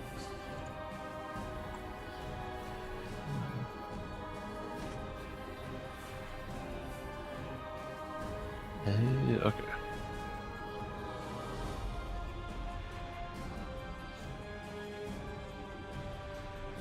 With that, you can see that cloaked figure stepping forward. The red tiefling kind of looks almost identical to the guy that you're talking to right now. Maybe the only difference is that, the guy you're talking to has red eyes and the other guy has like black eyes. Isn't there a trope about being racist against tieflings? Do what?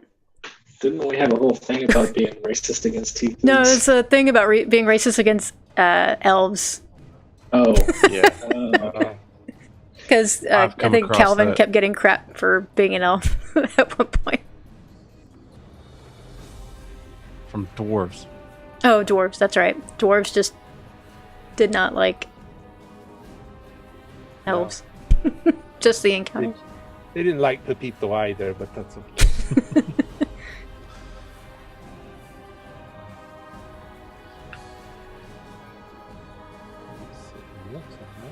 And I will try to cheerfully ask the newcomer, and what might your name be? He just kind of stares at you.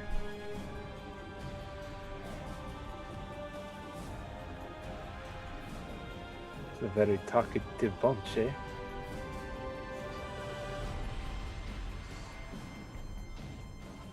I think, seeing as our friends are not going to be too talkative, maybe we should go consult the mayor, and I'm going to kind of wink at him and then start backing away. Is Alan not with us right now, but with the group still? Mm-hmm. Okay.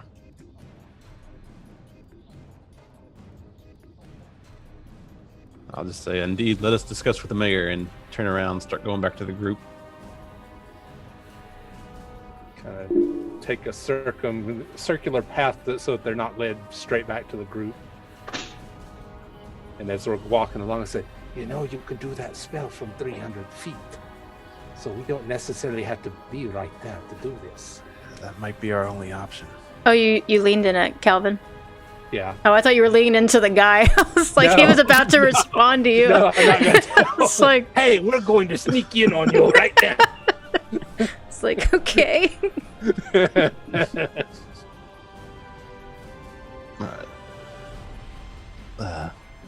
I'll just whisper at. Let's check in with Alan first. See if he knows this group.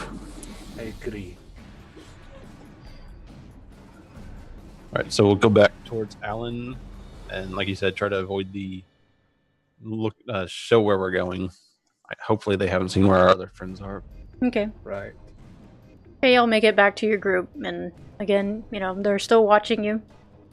All four of them that you've seen, that you were able to locate when you approached them. They're just watching you. They didn't move. They didn't laugh. They didn't sneer. No sign of emotion from them at all. So you make it back to your group just fine by walking. I'll kind of glance towards Nabaru, but won't mention anything. And asked Alan, you see those tieflings? Do you know anything about them? Alan just kind of squints. Because you're about 150 feet away. He kind of squints and says, no. They're red. They're wearing red cloaks. Not a very talkative bunch. They said we need to be enlightened, whatever. Enlightened by Diamond, who I believe is the tiefling god. I haven't heard anything of a tiefling god. But to suffice it to say, I don't think they'll be letting us pass. You've never heard of this group before? No problems with them in Tomato? Other than the tieflings that dropped off your Taru friend in the tombs, that's the only other interactions with these red tieflings that I could think of. Do you know any more about those tieflings specifically? Were they wearing red cloaks as well? Or? Some of them were. One of them seemed like some sort of commander. She was very charismatic and very full of herself, but other than that, it just seemed like a regular leader that I've seen Ariana? before. I believe that was her name. We've had dealings with her already. All I can say is I swung really quick and he dodged. It's like he wasn't there, and then I tried to thrust real quick on my other one, and I did get him in the leg, but it was like I didn't scratch him. He just pulled my sword out and just shoved me back. So I don't. What do you do with that? I mean, who are these? Yeah, I saw it. It was a solid hit. That would have hurt a normal person. I don't think we're fighting our way through this one. But Cisco did come up with a good idea. This cloak can apparently teleport some distance. I might be able to use it from maybe even a little farther from here so they don't catch on. Yeah, you can do it for 500 feet. So let's maybe act like we're walking back to town and get some more distance where we're not so visible. And then maybe we can kind of stealth around a little bit, and we can kind of set up our operation. I would definitely feel a bit more easy doing that.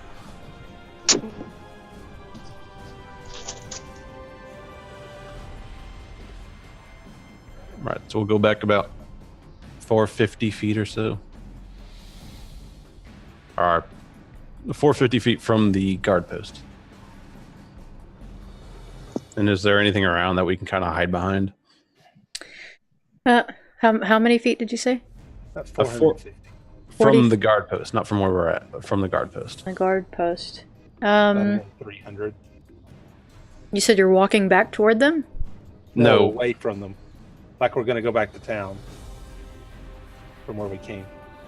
So, from my understanding, everybody right now is 150 feet away from them. They're very aware that you are there. Your group's there. And you want to get 40 feet from them? No, 450. 400. We want to go back towards the town. That's what I was wondering. I thought you said 40, like 40. I was like, No. are you wanting to commit suicide? I don't... No, yeah. Oh, yeah. Yeah, I mean... We could just You can move get back. a little ways out and lose line of sight just for a little bit, and then we can kind of sneak up towards the wall, but not towards them. Just kind of parallel so that we can get close and he can try to teleport one out. So, Calvin, or Chris, what are you going to do with Calvin? What are you going to try to attempt? I'm ultimately going to try to attempt using that dimension door to teleport there and ideally teleport to that other plane, although I'm still not sure if that works exactly, but we'll see. Where specifically are you going to teleport? I guess I wouldn't be able to see it. All I could really see is maybe... You can travel in the realm. You can just travel to this point where we are right now in that realm and then travel your way up there. I guess that would work. That way I could see if they're still there once I do it. Yeah, if there's anything that you don't want to encounter in that realm, then there's that too. Mm-hmm. All right. Well, first off, and just in case, I want to cast... Hold up. How long does this last? They would say before you teleport back out of the realm, you might want to move out away from where the guards would be, because I don't know that you'll come back to this spot. Yeah, I would agree with that. Now, And take the wagon with you. from what they tell me, this only works once a day. I wouldn't be able to return here until tomorrow. Exactly. That's what I'm saying. What are you doing with this? You have to be very specific on what you're about to tell me. So we will, I guess, we'll go move away and we'll let you teleport and take some things. We'll step away a little bit further and we'll take a rest and we'll meet you back here in the morning, hopefully, if all goes according to plan. All right. I'll gather up a few supplies from the cart, mainly just food and water. And I guess that's all. And first, I want to cast a spell on myself called Silence. And it only lasts 10 minutes, but hopefully if something happens, I am silent when I transport over there. Let me look at that real quick. So you're gonna cast it first? Yeah, but I'm gonna walk away from the group a little bit, and I'm gonna tell them what I'm doing. I'm gonna cast silence on myself. So, Does Azrael have any more zip over there slots? She is out for the day. Yeah. Okay. Unfortunately, that's why during the last game, Jen said that she was very, very tired. I thought she said she had one more for the day. Is that what she said? I swear that's what she said. yeah, I think she said that she had one more, but that was it, or something like that. Yeah, like, that's why we couldn't take everyone, have them follow us back to town, is because she only had one more to go back and check on, make sure they were still there with us. Well, considering she's not here, I don't want to talk for her character, in this situation. Fair enough. After she rests overnight, she should have them again. Yeah. Okay. Concentration, 10 minutes. So you have to have concentration Yeah. for this one. And you're going to teleport, and the cloak does that. 120 feet. It's a ritual. Do I have a ritual cast? Yeah, it's a ritual. The dimension door or silence? Silence. Silence. Oh, cool. I don't have to use a spell slot for that. So no sound can be created within or pass through 20-foot radius sphere centered on a point you choose within range. Gonna be my cloak.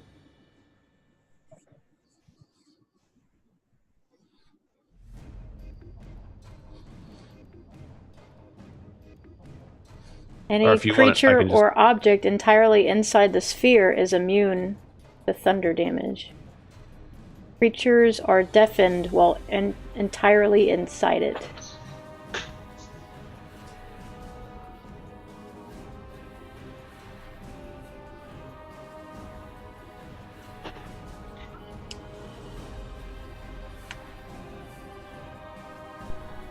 Actually, it'll just be a point on the ground near me, not my cloak.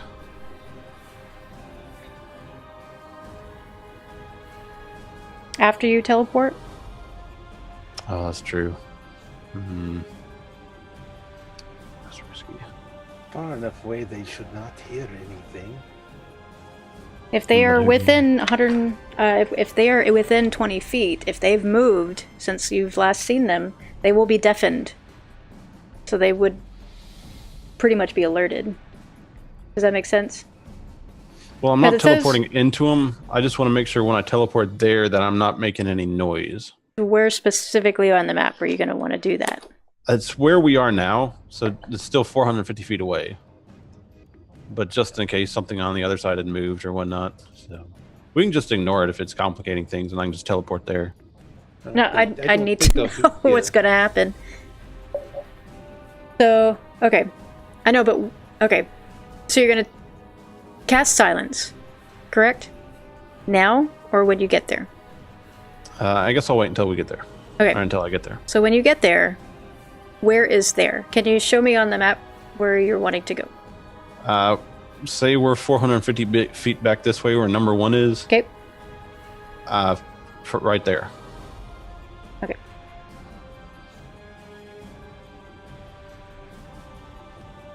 Okay. Cool. That's where you're going to teleport. All right, when did you want to do this? I'll look around the group and anything left to say before I go? Good luck, my friend. I'll give them the thumbs up back, put on the cloak, and teleport. All right, so you teleport there. Oh, and I don't know how to do it, so I'll make various hum sounds and clapping until I figure it out and then use it. So you didn't cast silence right now, right? Not yet. All right, so you've teleported and you have the cloak on. As soon as you teleport, you're in the plane. Mm-hmm. And you can see where those 4 guards were. Yeah. There's 10 on top, and the other plane, tieflings, 10 on the other side, and about 30 others, and they're looking right at you. It's not invisible? Oh. It's nice knowing you. He's in the Calvin. other plane. So the four tieflings you encountered are not in that plane, but you've just encountered 50 other tieflings. Holy Word. Yeah, 50 tieflings. as soon as you entered their area. Take the cloak off. Take the But cloak. you know. That's why I said you have to be really specific when you tell me what you're doing with. And they're looking at you. You're not invisible from wearing the cloak in that dimension? No. So Because when he puts on the cloak, he is now in that dimension. just putting it on. Oh. But isn't he still Wait. So invisible with the cloak on? So it's not a cloak of invisibility, it's a cloak of... Oh, Only of invisibility in your plane. Oh. would I have noticed these guards after I put the cloak on? Then But that means he can still talk to us, right? Yeah, you should have been able to see them then. We'll hear your screams. Yeah. I would have just You would have been able to see them. stared blankly ahead and not teleported in that instance. But now I'm thinking about teleporting and just running. But Wait, so I'm confused. He goes to that realm as soon as he puts it on? No. Yeah. Sorry. Yes. Okay, but we can still hear him when he puts it on. Yes. So he can tell us what he's seeing. Yes. Okay. So And I- rewinding, yeah. So the tieflings were there. I was paying attention to Cisco and the 4 guards. So, okay, Y'all then can how does see. the once a day thing play into this? it doesn't so far. Only when he teleports. The teleportation is the once a day, not the invisibility. The invisibility is all the time. Oh, okay. That might explain why I did no damage, because maybe they're in 2 planes at once. No. Mm-mm. No, No? they're too. No, he just didn't take that much damage. Wait, then he should have seen them before when he Yeah, was still... that was my fault. Oh, okay. Like I said, I was paying attention to Cisco and the 4, and I completely forgot about the other 50 that are on my sheet. All right. We should just paint Nabaru red. And There you send go. him in there with a red cloak. So, okay. So, yeah. So let's rewind a little bit. So let's go back to when you saw the Cisco, and I mean, that's... Yeah. Just start over from when we were writing. I guess. So Cisco had just hit the other guard that took the blade and took it out of his freaking leg. Calvin, you're right there, and you're seeing these 50 guards, these 50 tieflings all over the place. In that instance, one second, do I have to talk to say this? But they do see you. That still stands. So let's go ahead and take back the teleportation. You did not use that magic slot right there. All right, I use the teleportation to get the fuck it now. Cisco's just standing there, just like, you can come anytime and help me. Yeah, you can see Cisco, and there's like 4 solid figures around him, and then you can see all these other tieflings just around. So I will take off the cloak and approach Cisco and kind of grab him by the shoulders and just say, "Excuse my friend, his mind's a little addled. I need to take him back to the town." This is the best mistake I've ever made. Did we just invent time travel? I only forgot about a small army. I did. Because I was like, okay, if they go into the plane, they're gonna find these tieflings, and then... But I completely forgot, like... That's why I was trying to get it right. So it was like I was juggling 2 different planes at the same time. Trying to focus on one. But good. I mean, like, you get a spell slot. They didn't do anything. They all just stared at you. Cisco in that situation, he's just like, he really, you can tell he's like swallowing everything inside him, his pride and everything, and just going, yes, I guess I am kind of stupid. And he kind of turns around because it takes everything to get that out. He's like, oh. And I'll try to like grip him hard to trying to make it seem like it's important. Yeah, that's the only reason he did it at all, because he's like, okay, this is not okay. And I'll just let him lead me back to the group. And I will do so hurriedly. Okay. And after we're a ways away, I'll kind of lower voice, not a whisper, but mention to him, when I put on my cloak, apparently I can see into this other dimension, and there were about 50 more of those guys. Zutala! How? We cannot even deal with one. Did you see the guards at all? Oh, did I? What guards? The tieflings? The ones that were originally there when he had his cloak on. Could he see the other? Not that he was Nope. aware of. Oh. Or not that he was trying to look. Just saw a mass amount of tieflings. I saw a bunch of tieflings, and that was it. All I can tell you, man, and you probably saw, I hit him straight on, and it's like he was swatting a fly away. I saw that was a solid hit. So, what are we gonna do against 50? There's nothing we can do. Oh. We need to talk to Alan, talk to the mayor. This is a bit above our pay grade right now.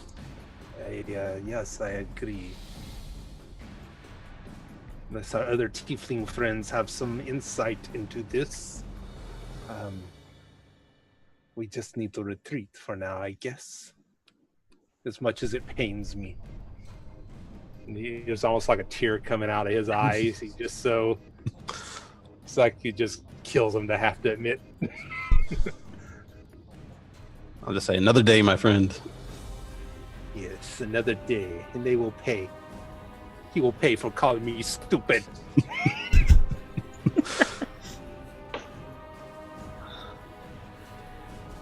I guess we'll get back to the group and mainly want to talk to Alan and our other tiefling friend.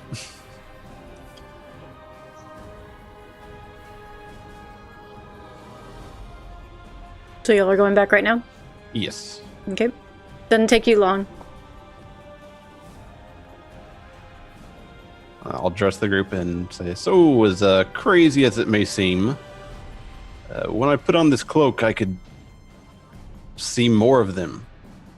More of those guards. I didn't get an exact count, but it looked like at least 50.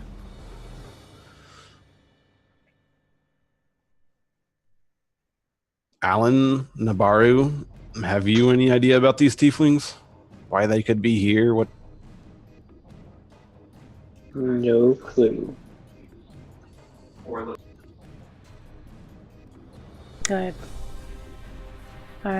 I'm concerned, but I don't know. I mean, it seems pretty strange. I think it's safe to assume they're responsible for shifting our guards into that realm, since theirs are already there.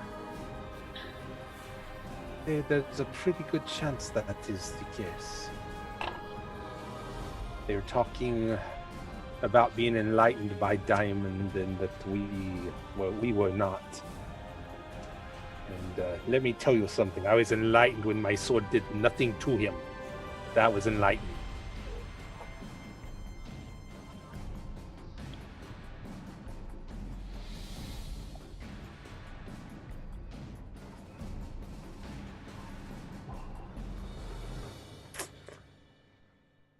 The question is, if we go back to town, is there anyone you think might be able to help us with these, or should we look at elsewhere? I think at the very least, the mayor needs to know this is happening. At least know that our plan failed. Well, our plan didn't fail. It sounds like our plan is working very well for what we wanted to do. There are just a few details. New obstacle. Yes. And I would dare say they're probably prisoners, so If we're lucky. hopefully they're okay for the time being.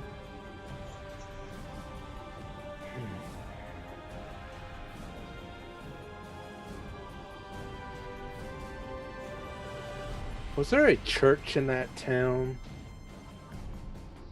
In Denaju? Nope. No.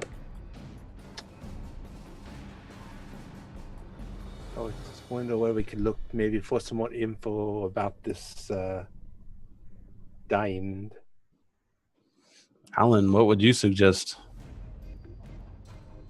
This is very disturbing. I've never encountered anything like this before.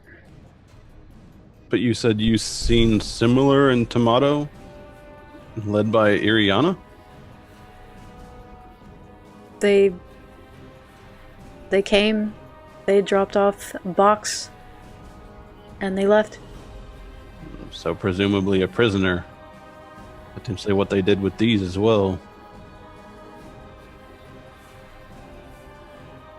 I kind of look over at Fine Pepito and said, do you know anything about this, my friend? And he's kind of fumbling with his little bell. That's weird.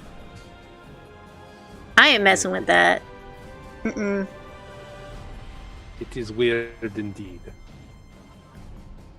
And he kind of leans over to you and he says, "Oh, they were all tieflings? Yes, lots of them. Man, these tieflings. I don't know about them." And he kind of like looks at Nabarro and Azriel and just kind of scoots away. As I recall, trying to assure them that said, those two are okay, but you're right, many of them are not so nice, are they?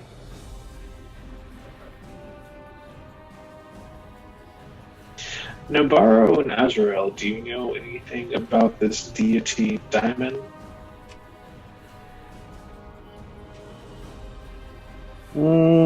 Not that I can recall. I don't think I've ever heard.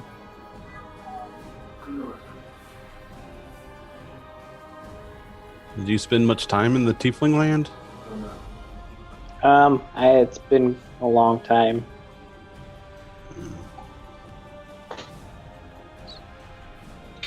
Would I know Roll anything? for deception. Who, me? You're rolling against Azriel right now.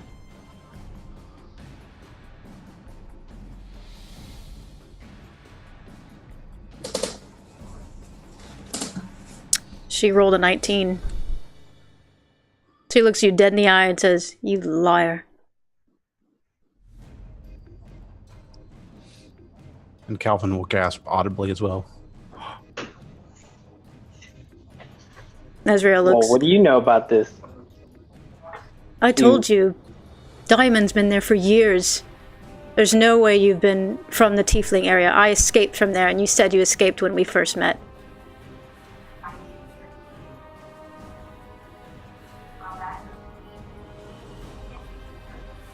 Yes. Yes, you're right. But these people already got it out for me. These people? Y'all. I see the way y'all look at me.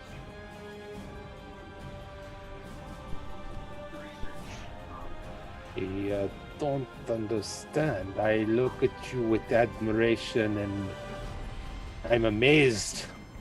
I hear I hear the side conversations. What were you and your little nugget over there talking about? I told him that you and Azriel were good. I said not necessarily all tieflings were, but y'all were okay. That's what I said.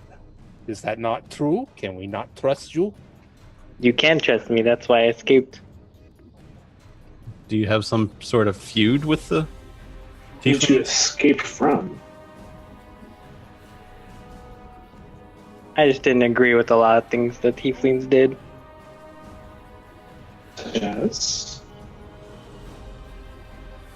That I understand. Just the normal, you know how our rep.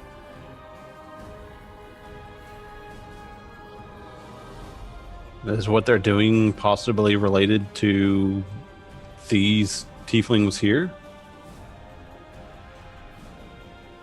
I'm not sure, but I mean, it seems like it. With that many of them gathered in one area. Do you know how it would be that I would be unable to really do any damage to them?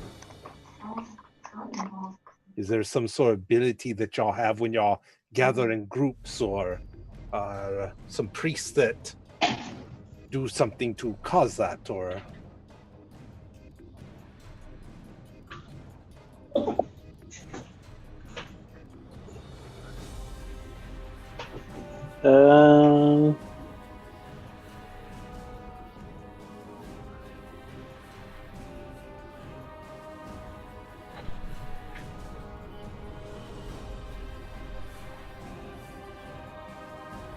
And at this point, Azrael kind of looks you up and down and says,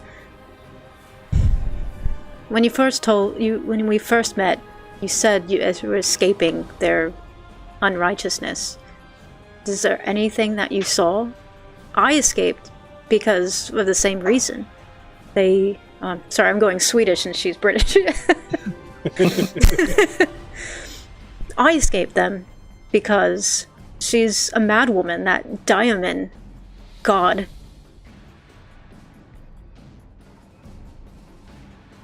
So this deity is real? Yes. Well, she believes that she's a god. Oh.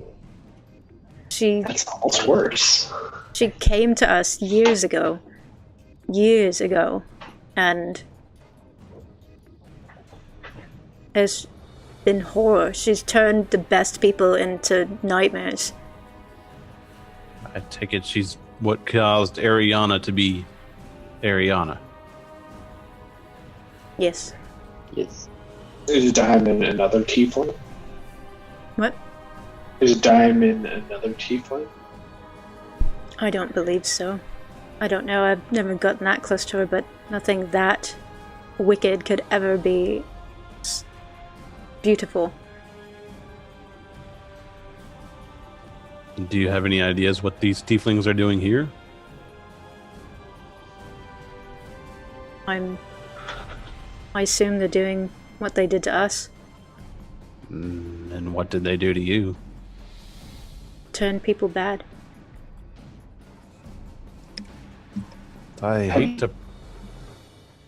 Go ahead. I was going to ask how they do that exactly. What does that entail? I don't know. I don't want to know. Just the nicest people. Ariana was... She was the most wonderful and nicest monk woman I had ever met, and just after Diamond arrived, she turned into this monster. Do you believe they can be saved? I hope they can.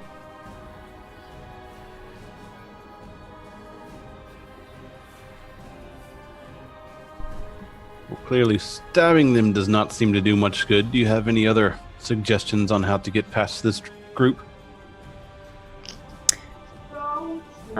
No. That's why me and Navarro seem to have gotten away from there.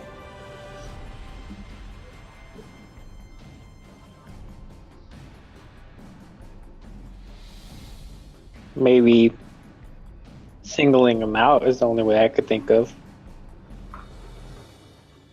It might be a challenge with 50 of them. But that said, I'm the only one who can see the rest. It would be interesting to see if we attack from this realm, how the rest of the army, if they stay in that realm or if they pass over to this realm as well. Even taking one of them seems to be a high ask for us. How much damage did Cisco do? He did 14 damage. He got a good hit in, but the creature looked unfazed. He literally grabbed my sword's blade and pulled it out of him and shoved me while holding this up from the sword.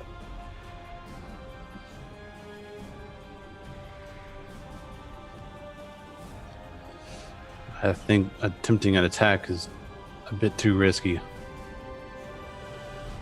Unfortunately, I'm not sure how much this town knows, but I think we at least need to inform the mayor and continue our search for information somewhere. Maybe the College of Lore, was it? Or no more? Yeah, I'm concerned about leaving this town with that many aggressive tiefling so close. They are only 3 hours away. Now, were they aggressive? Cisco did say they didn't try and fight back. No, they just stood their ground and right in our face, but they did not really answer questions. They really didn't respond, other than just asking us what we were doing there. And I can't say the state of the guards that were positioned there either. Perhaps they're okay, but there's no way to tell.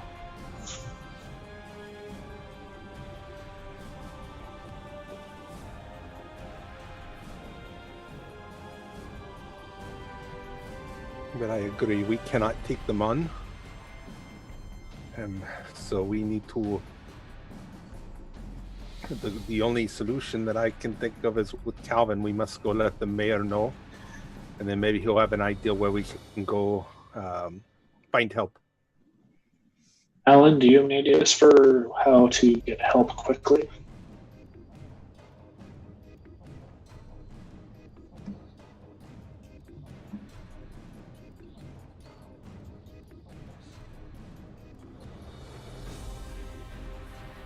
Oh, I'm sorry. I thought you said Calvin. Sorry, I was looking. Oh, Alan. Alan. My only worry is that if they've gotten this many so quick in one of the borders, I'm worried about the other borders. I think we need to go back to town and see what's going on.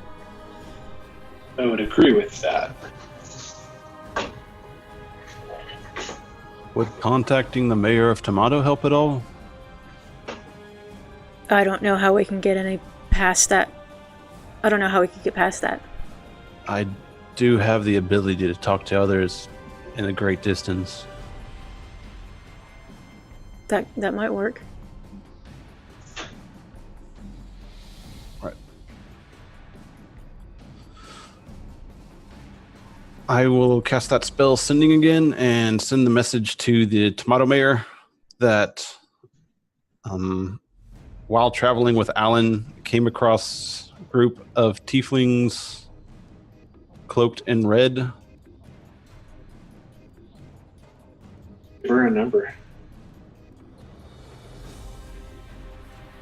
They control border. Yeah, but how many words was that?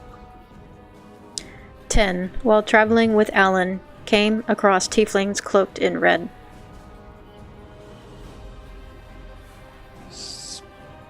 Talking of God Diamond.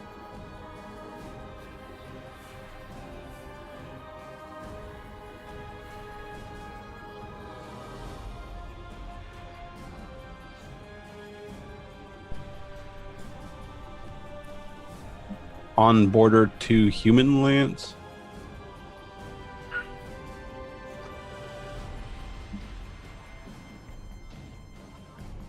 $19.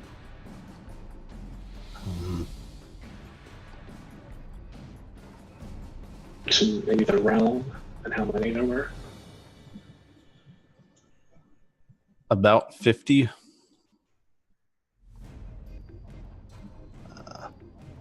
How do I say that? Unknown. I'm trying to say unknown reason for being here, but I can't think of just one word to say that. Say some in the ethereal realm. That's 4. Is that enough? Do what? Do what?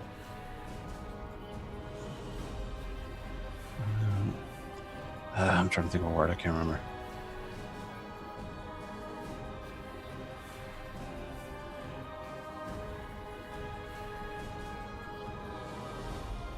Oh, intentions unknown.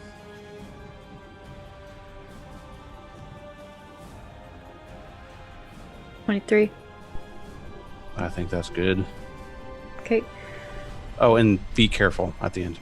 The last two. While traveling with Alan, came across tieflings cloaked in red, talking of god Diomin on border to human lands. About 50. Intentions unknown. Be careful. Is that what you want to send to her? Yes. Okay. So you send this message. Then a couple, like, maybe a minute or so, you hear the response. I know. I'll glance at Alan for a few seconds, and she responded that she knows. Alan looks at you. That's not good. She has a very trusting relationship with many of the leaders all over the lands because of the diplomatic, because of the festival. So surely she would have gotten word about something bad. And if she already knows about this, that means it's happened somewhere else. I'm afraid I won't be able to speak to her for another day to get my energy back. Perhaps we need to talk to the mayor of... Well, it should also be noted that she only sent 2 words as opposed to the 25. Yeah. She had the ability to send more. I find that suspect. Sounds like she might be in trouble. No, because it all happens in her mind, which means there's Mm-hmm. no reason unless she was occupied at the moment.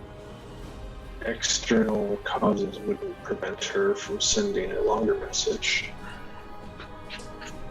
So, when we went back up to the outpost, to the border, did we feel that oppressiveness that we felt there the first time, or was that gone? The coldness? Yeah, that coldness and that... Yeah, that was gone. It felt normal. Mm-hmm.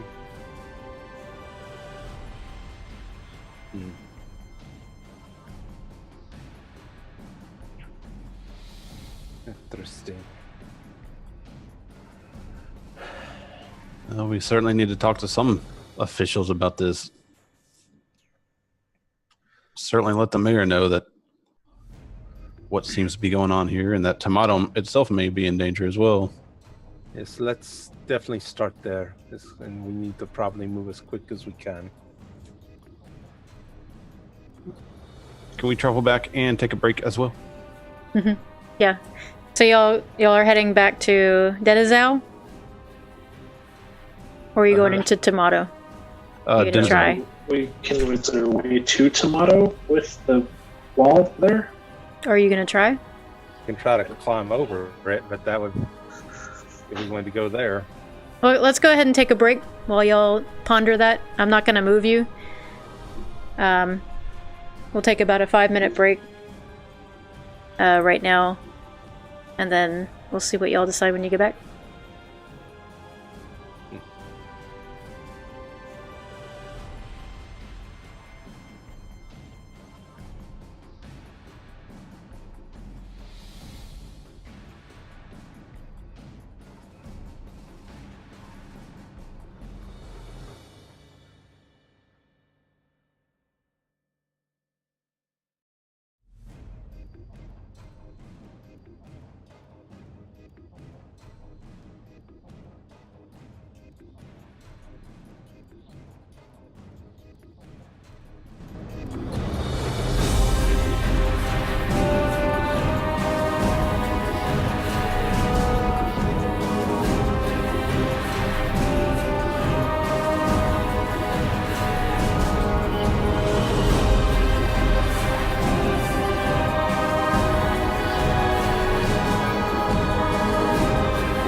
Tez, What's up? DM. Yeah. What is Pretzel Rocks? Oh, it's like Chat room. yeah, it linked itself to my Twitch account. It's basically free music. That's what I've been using for the background music. So while y'all are talking on Twitch, all the audience can hear background music. And it's free. Okay. So I was like, yeah, I'm totally using it because it's free. Okay. It's like, yeah, it's I thought it was some person spamming our chat advertising his no, stream. no. Sorry. No, it just shows the title of the Gotcha. what music is playing right now.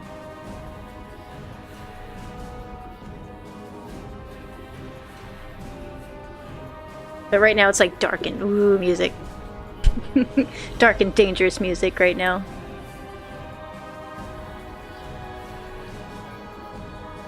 I even have a playlist for epic battles and intro. Oh, whoops, I forgot the intro one. Oh well. And on the road.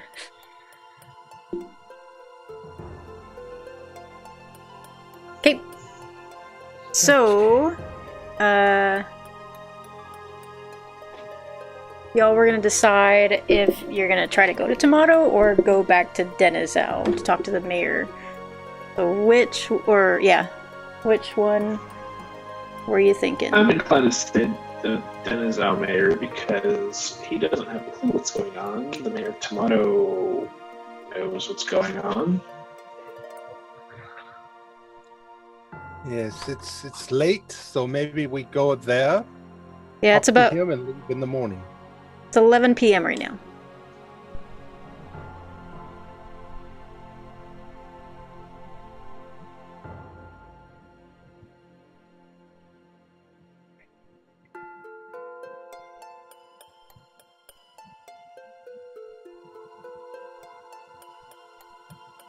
So I'm thinking if we go talk to the mayor and rest up, then we can head for Tomato first thing in the morning. Maybe figure out where we're gonna. Maybe the mayor knows the best place we can maybe go over the wall. Maybe. It's worth asking. And maybe these tieflings won't even be here in the morning. I doubt that. I don't get that sense, but I hope you're right. That would be nice.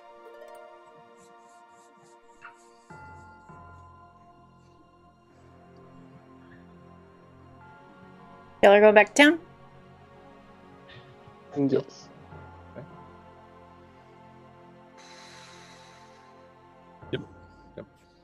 Okay. Alright. So from where y'all are, that would be 2 a.m. I'm gonna pull up the map for you guys so you can look at it of the town. I still have mine up. You still have Yes. yours up? Okay. You sent it to me to RDM. There you go. Alright, so right now everybody's in right here. Oops.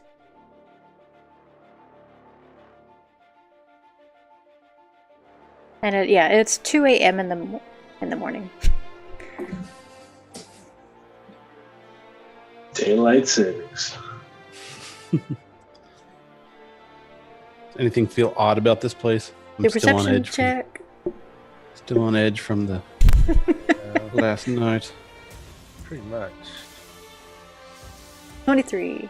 Yeah, everything just seems like a peaceful town. Everything's quiet, nothing out of the ordinary. There's crickets chirping. You can hear Maybe not owls hooting. all of us need to go to the mayor. Do what? So maybe not all of us need to storm the mayor's house at once. I think the scouting party should. Yes. Calvin and Cisco should go so they can get first-hand accounts. It's fine with me. Maybe I want to find a place and go ahead and start resting. Was there an inn or anything? Or Yeah, there's a tavern down at number 2 go? Yeah, there you go. To at the south end of town. so maybe the rest of us go book a room. We'll attempt to speak to the mayor and meet y'all back there. So who's all going to the mayor? Cisco. Me and Calvin and anyone else? Or... I'll go Really- too. Okay.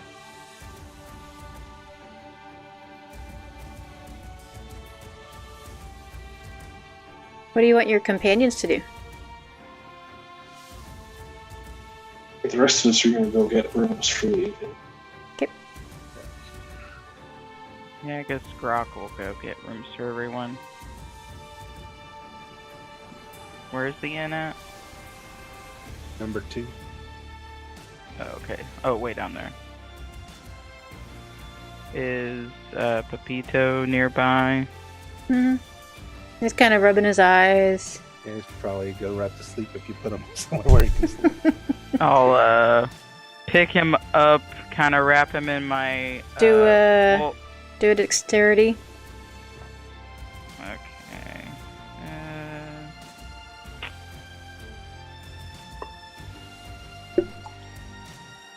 Oh wait, where is my dexterity? No. Just like a dexterity save or just a regular dexterity? Just dexterity. Okay, yeah. Yeah, he doesn't resist. He's sleepy. Okay. Yeah, I'll just pick him up, wrap him in my direwolf cloak, and pretty much tell everyone to follow me. Okay. Everyone but the people going to the mayor, obviously. You pick Pepito And- up and he just kind of nuzzles in. You can, like, there's a drool a little bit on your fur, and he's just kind of like he has no shame right now. Yeah. Let's see. And I'll just look over at Letty and say, so I'm glad you're up and moving finally. Yeah. What do you mean? What are you talking about? I mean, you've been kind of, subdued for a few days. Oh. Yeah, I'm I sure just it was a needed great little rest. vacation.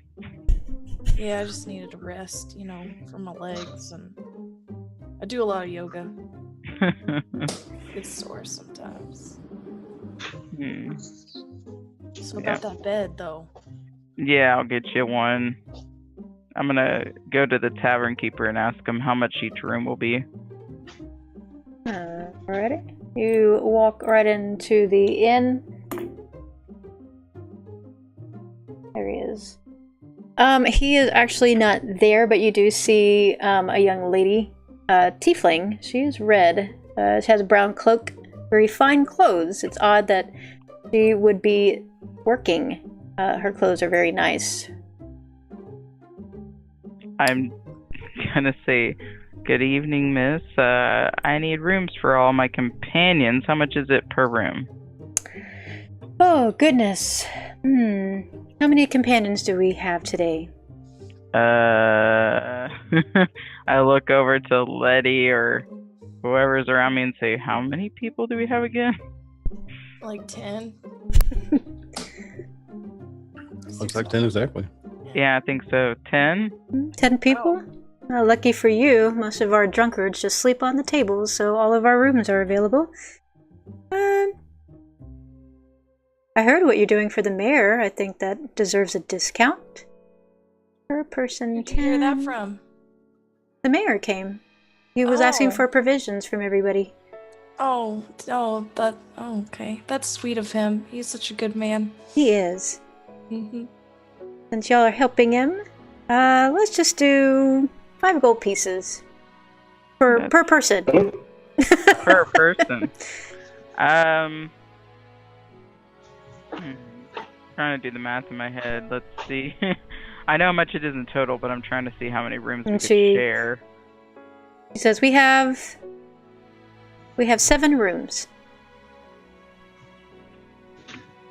I think some people might have to share in this instance. We aren't, rich or anything. Cisco and Pepito, you guys can probably. Yeah, I was thinking in my head, Cisco, Pepito, can definitely share a room. Just about everyone could share. Or is there 2 beds in there, ma'am? Unfortunately, there is just 1 bed per room, except the downstairs room is fairly large. It has a large bed and a sofa in it. We Okay. have bed rolls. We can use the floor. Yeah, that's true. We're just gonna rent that 1 big room that you have. The 1 big room for all 10 of you? Yeah. We're not all going to fit in there. Calic's not there. I also need Yeah, a couple no, gold's sure. worth of alcohol, and we will all fit in there. Very comfortably. I've done it before. Hard pass. Hard pass. I think just to be safe, we'll take the 1 big room and 1 extra just for those who do not feel like sharing 1 giant room. Not a problem. But that's it. That would just be 10 gold. Okay. And, if anybody would like to sit up and spend the night, it's free to just take a table. The table?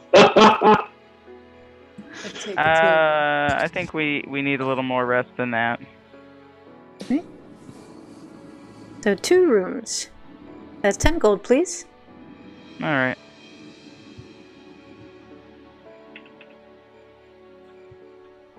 I already deducted it. Cool. All right. And she kind of takes out some keys from her pocket, and she kind of motions you to follow her. And she goes down. She kind of goes from around the counter, goes across past some tables. You can see some, maybe like three men just kind of like just snoring, and they're just at the tables. You can tell there's tankards in front of them, so I'm guessing they got drunk and just passed out right where they are. And she goes over to this one door, just opens it, and just and just Letty, some of those look half full. Yeah. You don't worry about that. And she opens the one, and she says, "Well, I see that not all of it's just 6 of you here right now. Did you want me to open the next room, or did you want me to wait for them?" Let's see. Wait, who's all with me? It's just me and Letty and Pepito. Cisco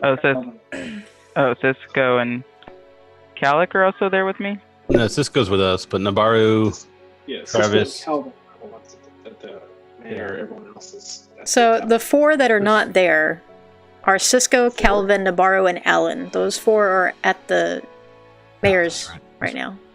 So Calic, are you with everybody, or are you with the mayor? I'll stay with the mayor. You stay at the mayor. Okay, so there's 5 that are not there. I guess I'll tell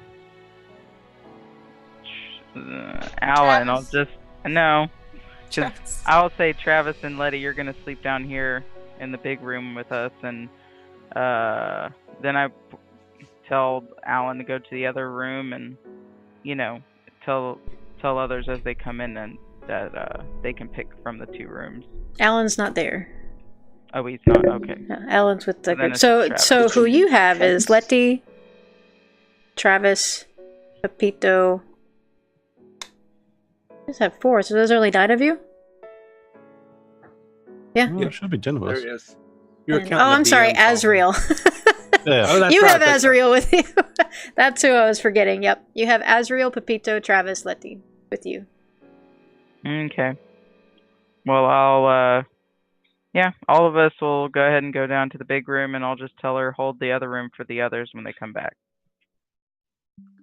And look, the name you'll either hear Cisco or Calvin. They'll tell you their name. Okay. Take a look at the room. So you kind of, And then just go walks back. back. Mm-hmm. I'm not staying in the room. Oh, you're not staying in the room? No, I'm gonna go sleep with the drunkards at the table. I'm gonna put my direwolf. Or is there any blankets in the room? Yeah, you see, there seems to be sheets a couple 2 straw pillows on that big bed that she was talking about. Maybe like wool blankets. There looks to be about 2 folded nicely onto the bed. Yeah, it's the same thing for the couch, though. There's no blankets on the couch or anything like that. Okay, well, I'll put Pepito on that, but I'll give him a pillow and a blanket. Okay. He's small enough. And then I'll, I guess, get in the bed along with whoever else is in the room with me. More than likely Travis, I guess it depends. So Travis kind of looks around and he kind of backs up. He walks to a table. He walks over to where Letty is and sits next to her. Azrael just kind of looks around at the room and backs off, and then just walks over to the barmaid, and she says, "I'll take the room upstairs now." And then so she goes with the barmaid, and she gets that room. So Azrael's in the second room now. Okay. Nobody wants to sleep with the turtle man. Apparently Pepito's not. in there. This probably takes up the whole damn bed. That's true. Big old shell and stuff. Yep. I did, give them the money, after all. I was gonna say, you probably didn't even lay the right way on the bed. You're probably laid long ways across the side of it.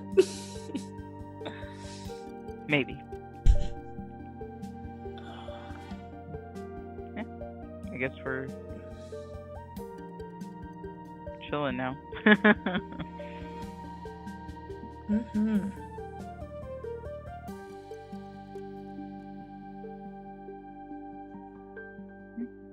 Cisco will knock on the door. Alright, so we're at the mayor's. You knock on the door. There's no answer yet, but you do hear some footsteps in there.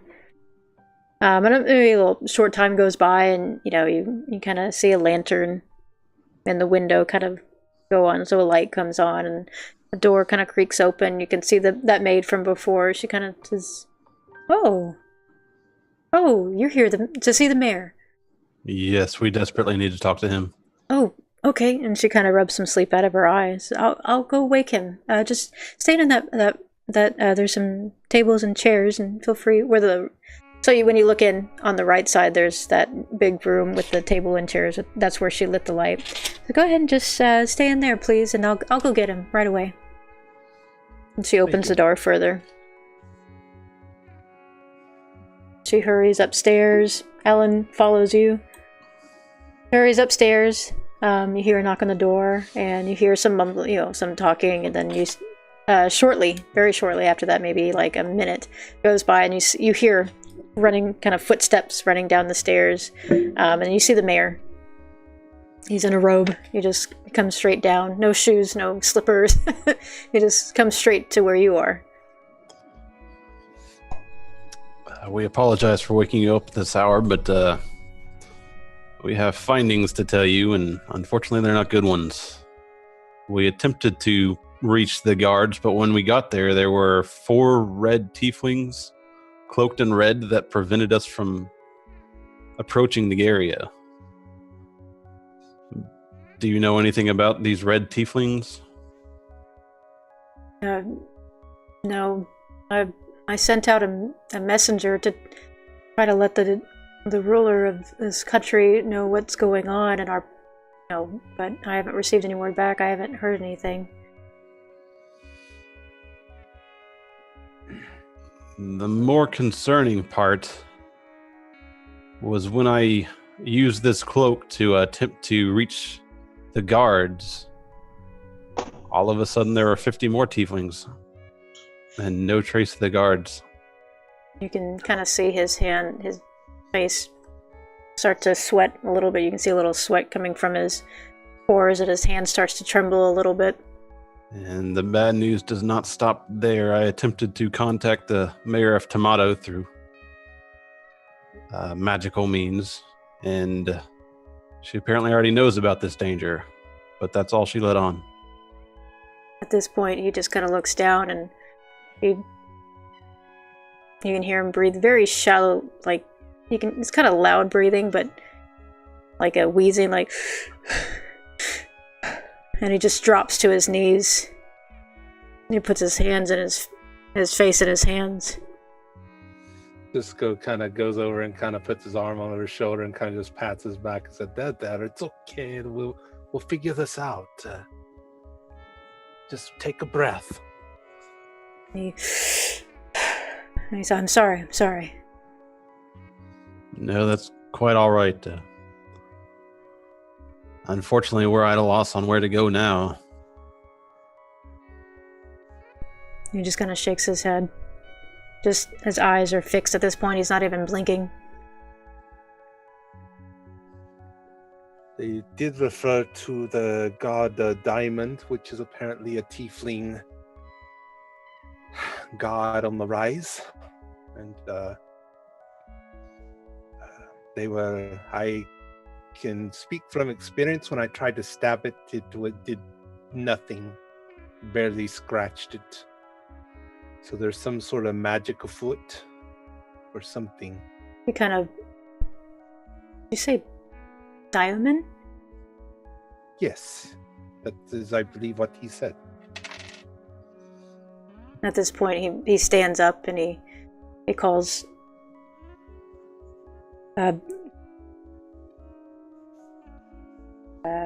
he just kind of like looks around in confusion, and he says, wait here a minute.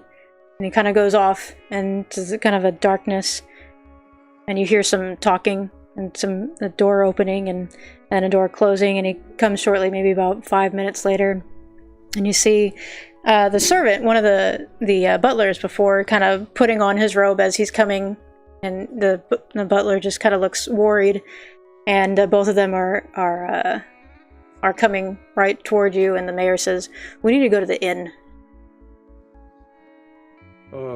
Okay. You lead the way.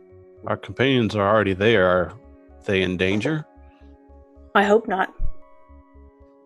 With that, I will jump up and start heading towards the door. Mayor, still no shoes on or anything. He just walks right out the door. Just goes straight, and he darts forward. Right. Keeps going. Goes directly, and like there's nothing stopping him. He's leading this group straight into the tavern. He pushes, like slams open the door. And he walks behind the counter, grabs the arm of the barmaid, and drags her into, like, in the middle of the tavern. He says, she's talked about Diamond. Oh, have you now? What do you know of Diamond? And the scared tiefling girl says, I've just heard that she's a wonderful goddess that can grant things. I don't know what this is about, what's going on. Where have you heard these rumors? I just talk to people that come into the tavern. I've heard other tieflings talk about it. You can see I don't get many tiefling friends in this area, and I talk to them, and they've mentioned this wonderful person named Diamond, and I started asking her about it, and I started talking, and I don't know what this is about. Have you contacted this? Sorry, go ahead. I was going to say, can I make an insight check to see if she's telling the truth? Go ahead.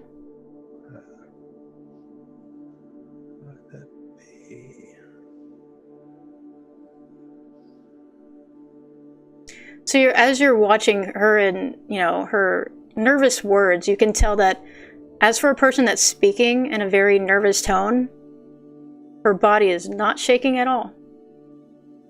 She's lying. You can definitely see that.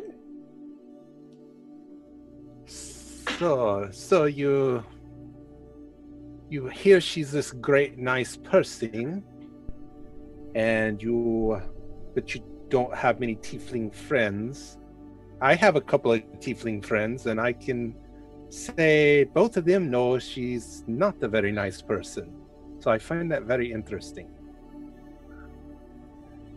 With that, she kind of looks around at everybody. Everybody roll a perception.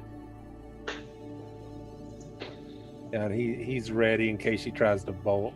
But I didn't do crap. In twos. Really? There it goes.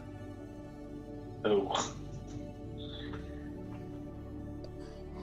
Cisco is on right now. And then Grok and Pepito in the room. Azrael's not there. So Letty and Cisco. Letty, you're definitely looking at this. You're just like, what the hell is going on? This bear just comes in. And then Cisco, you see her kind of her hand kind of reaches into her cloak and you can see a dagger come out.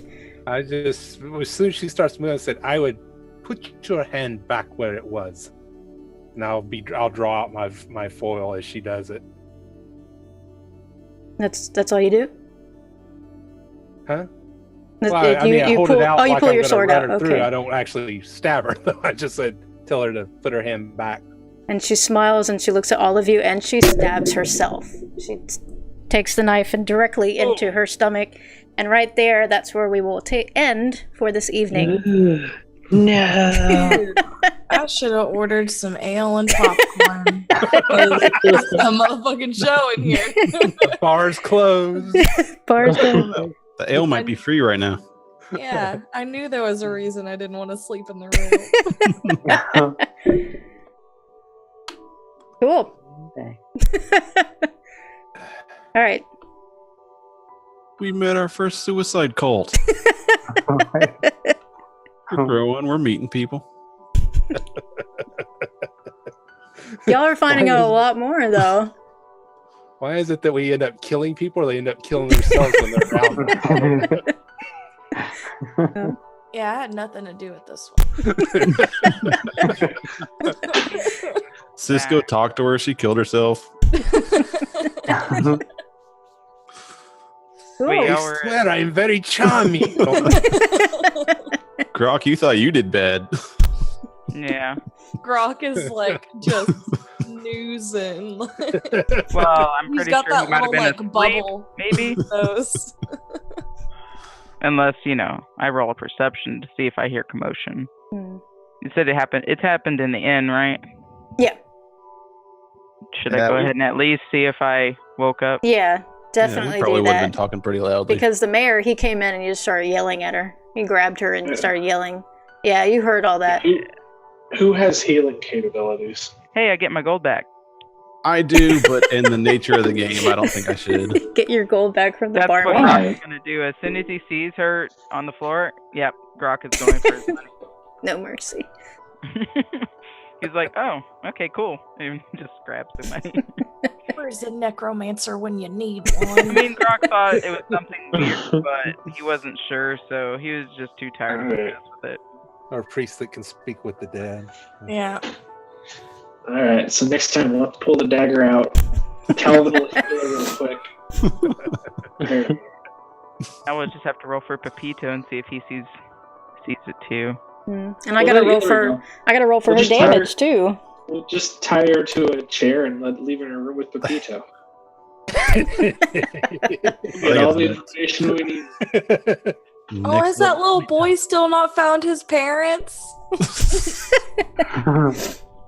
I can see him now with No. the stick, just keep whacking her. Said, I'll tell you anything, make him stop. He's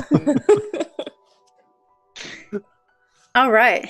Well, that was an exciting turn of events. I was hoping you would get to her.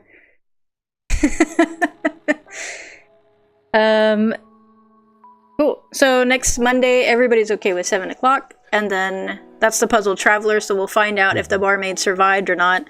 I gotta roll for her. And then the 25th of March at 7 o'clock, we are doing our Lord of the Rings one-shot. And again, I will let you all know how to develop characters in Fate. If you already know how to develop in Fate, develop a character in that RPG system, that's cool. But I will do some research and let y'all know more. Stealing ideas from Justin because he knows more about it than I do. That'll work. Yeah, Justin's a really good. And a big shout out to Pandemonic for all the behind the scenes tech work and all this stuff like this would not be possible without Pandemonic. So if you're still awake and watching this, switch over to Pandemonic. He has a number one at the end of on that last eye. If somebody can, somebody can type that in the chat. Maybe link that. He's online right now. Hype in the Yeah. chat. Is he live? He's not. He's driving right now. We need some hype in the chat. Hype in the chat. Actually driving, or is he? She was just trying to throw a shout out to you. That's all. So when But you're we're not streaming available, right now. Pandemonic will be available. Go check him out because he's the awesome person that helped with like the music and the video and the sound and all that good stuff. So go check out his. When you're not watching us, go watch him. And we will be back next Monday at 7 o'clock Central Time. I had to be specific about that. Somebody asked me.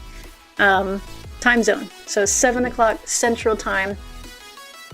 We will be here and we'll see if the barmaid survives or not and see what the heck is going on with all those guards. Croc's still getting his money back.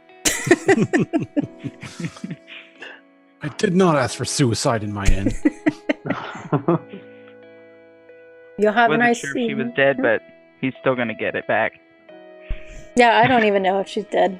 Doesn't And have if very. she's not dead, you can still kill her. I'm more concerned about the money right now.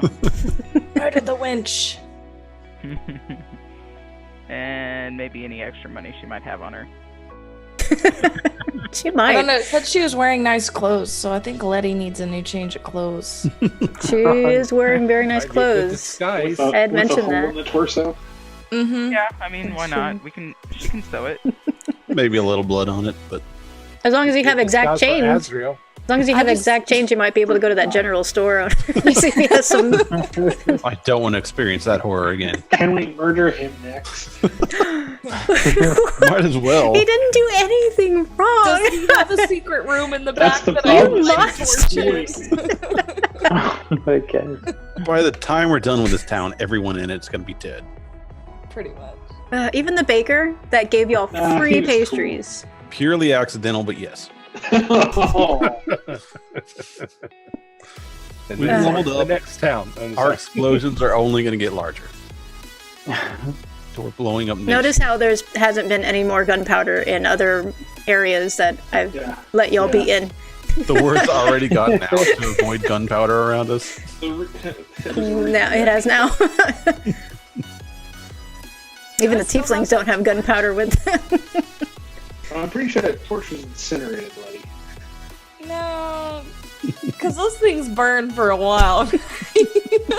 Like I literally just sparked it up. It's You still don't burning know. even now. Collateral damage. I'm not worried. Necromancy fluids don't melt torches.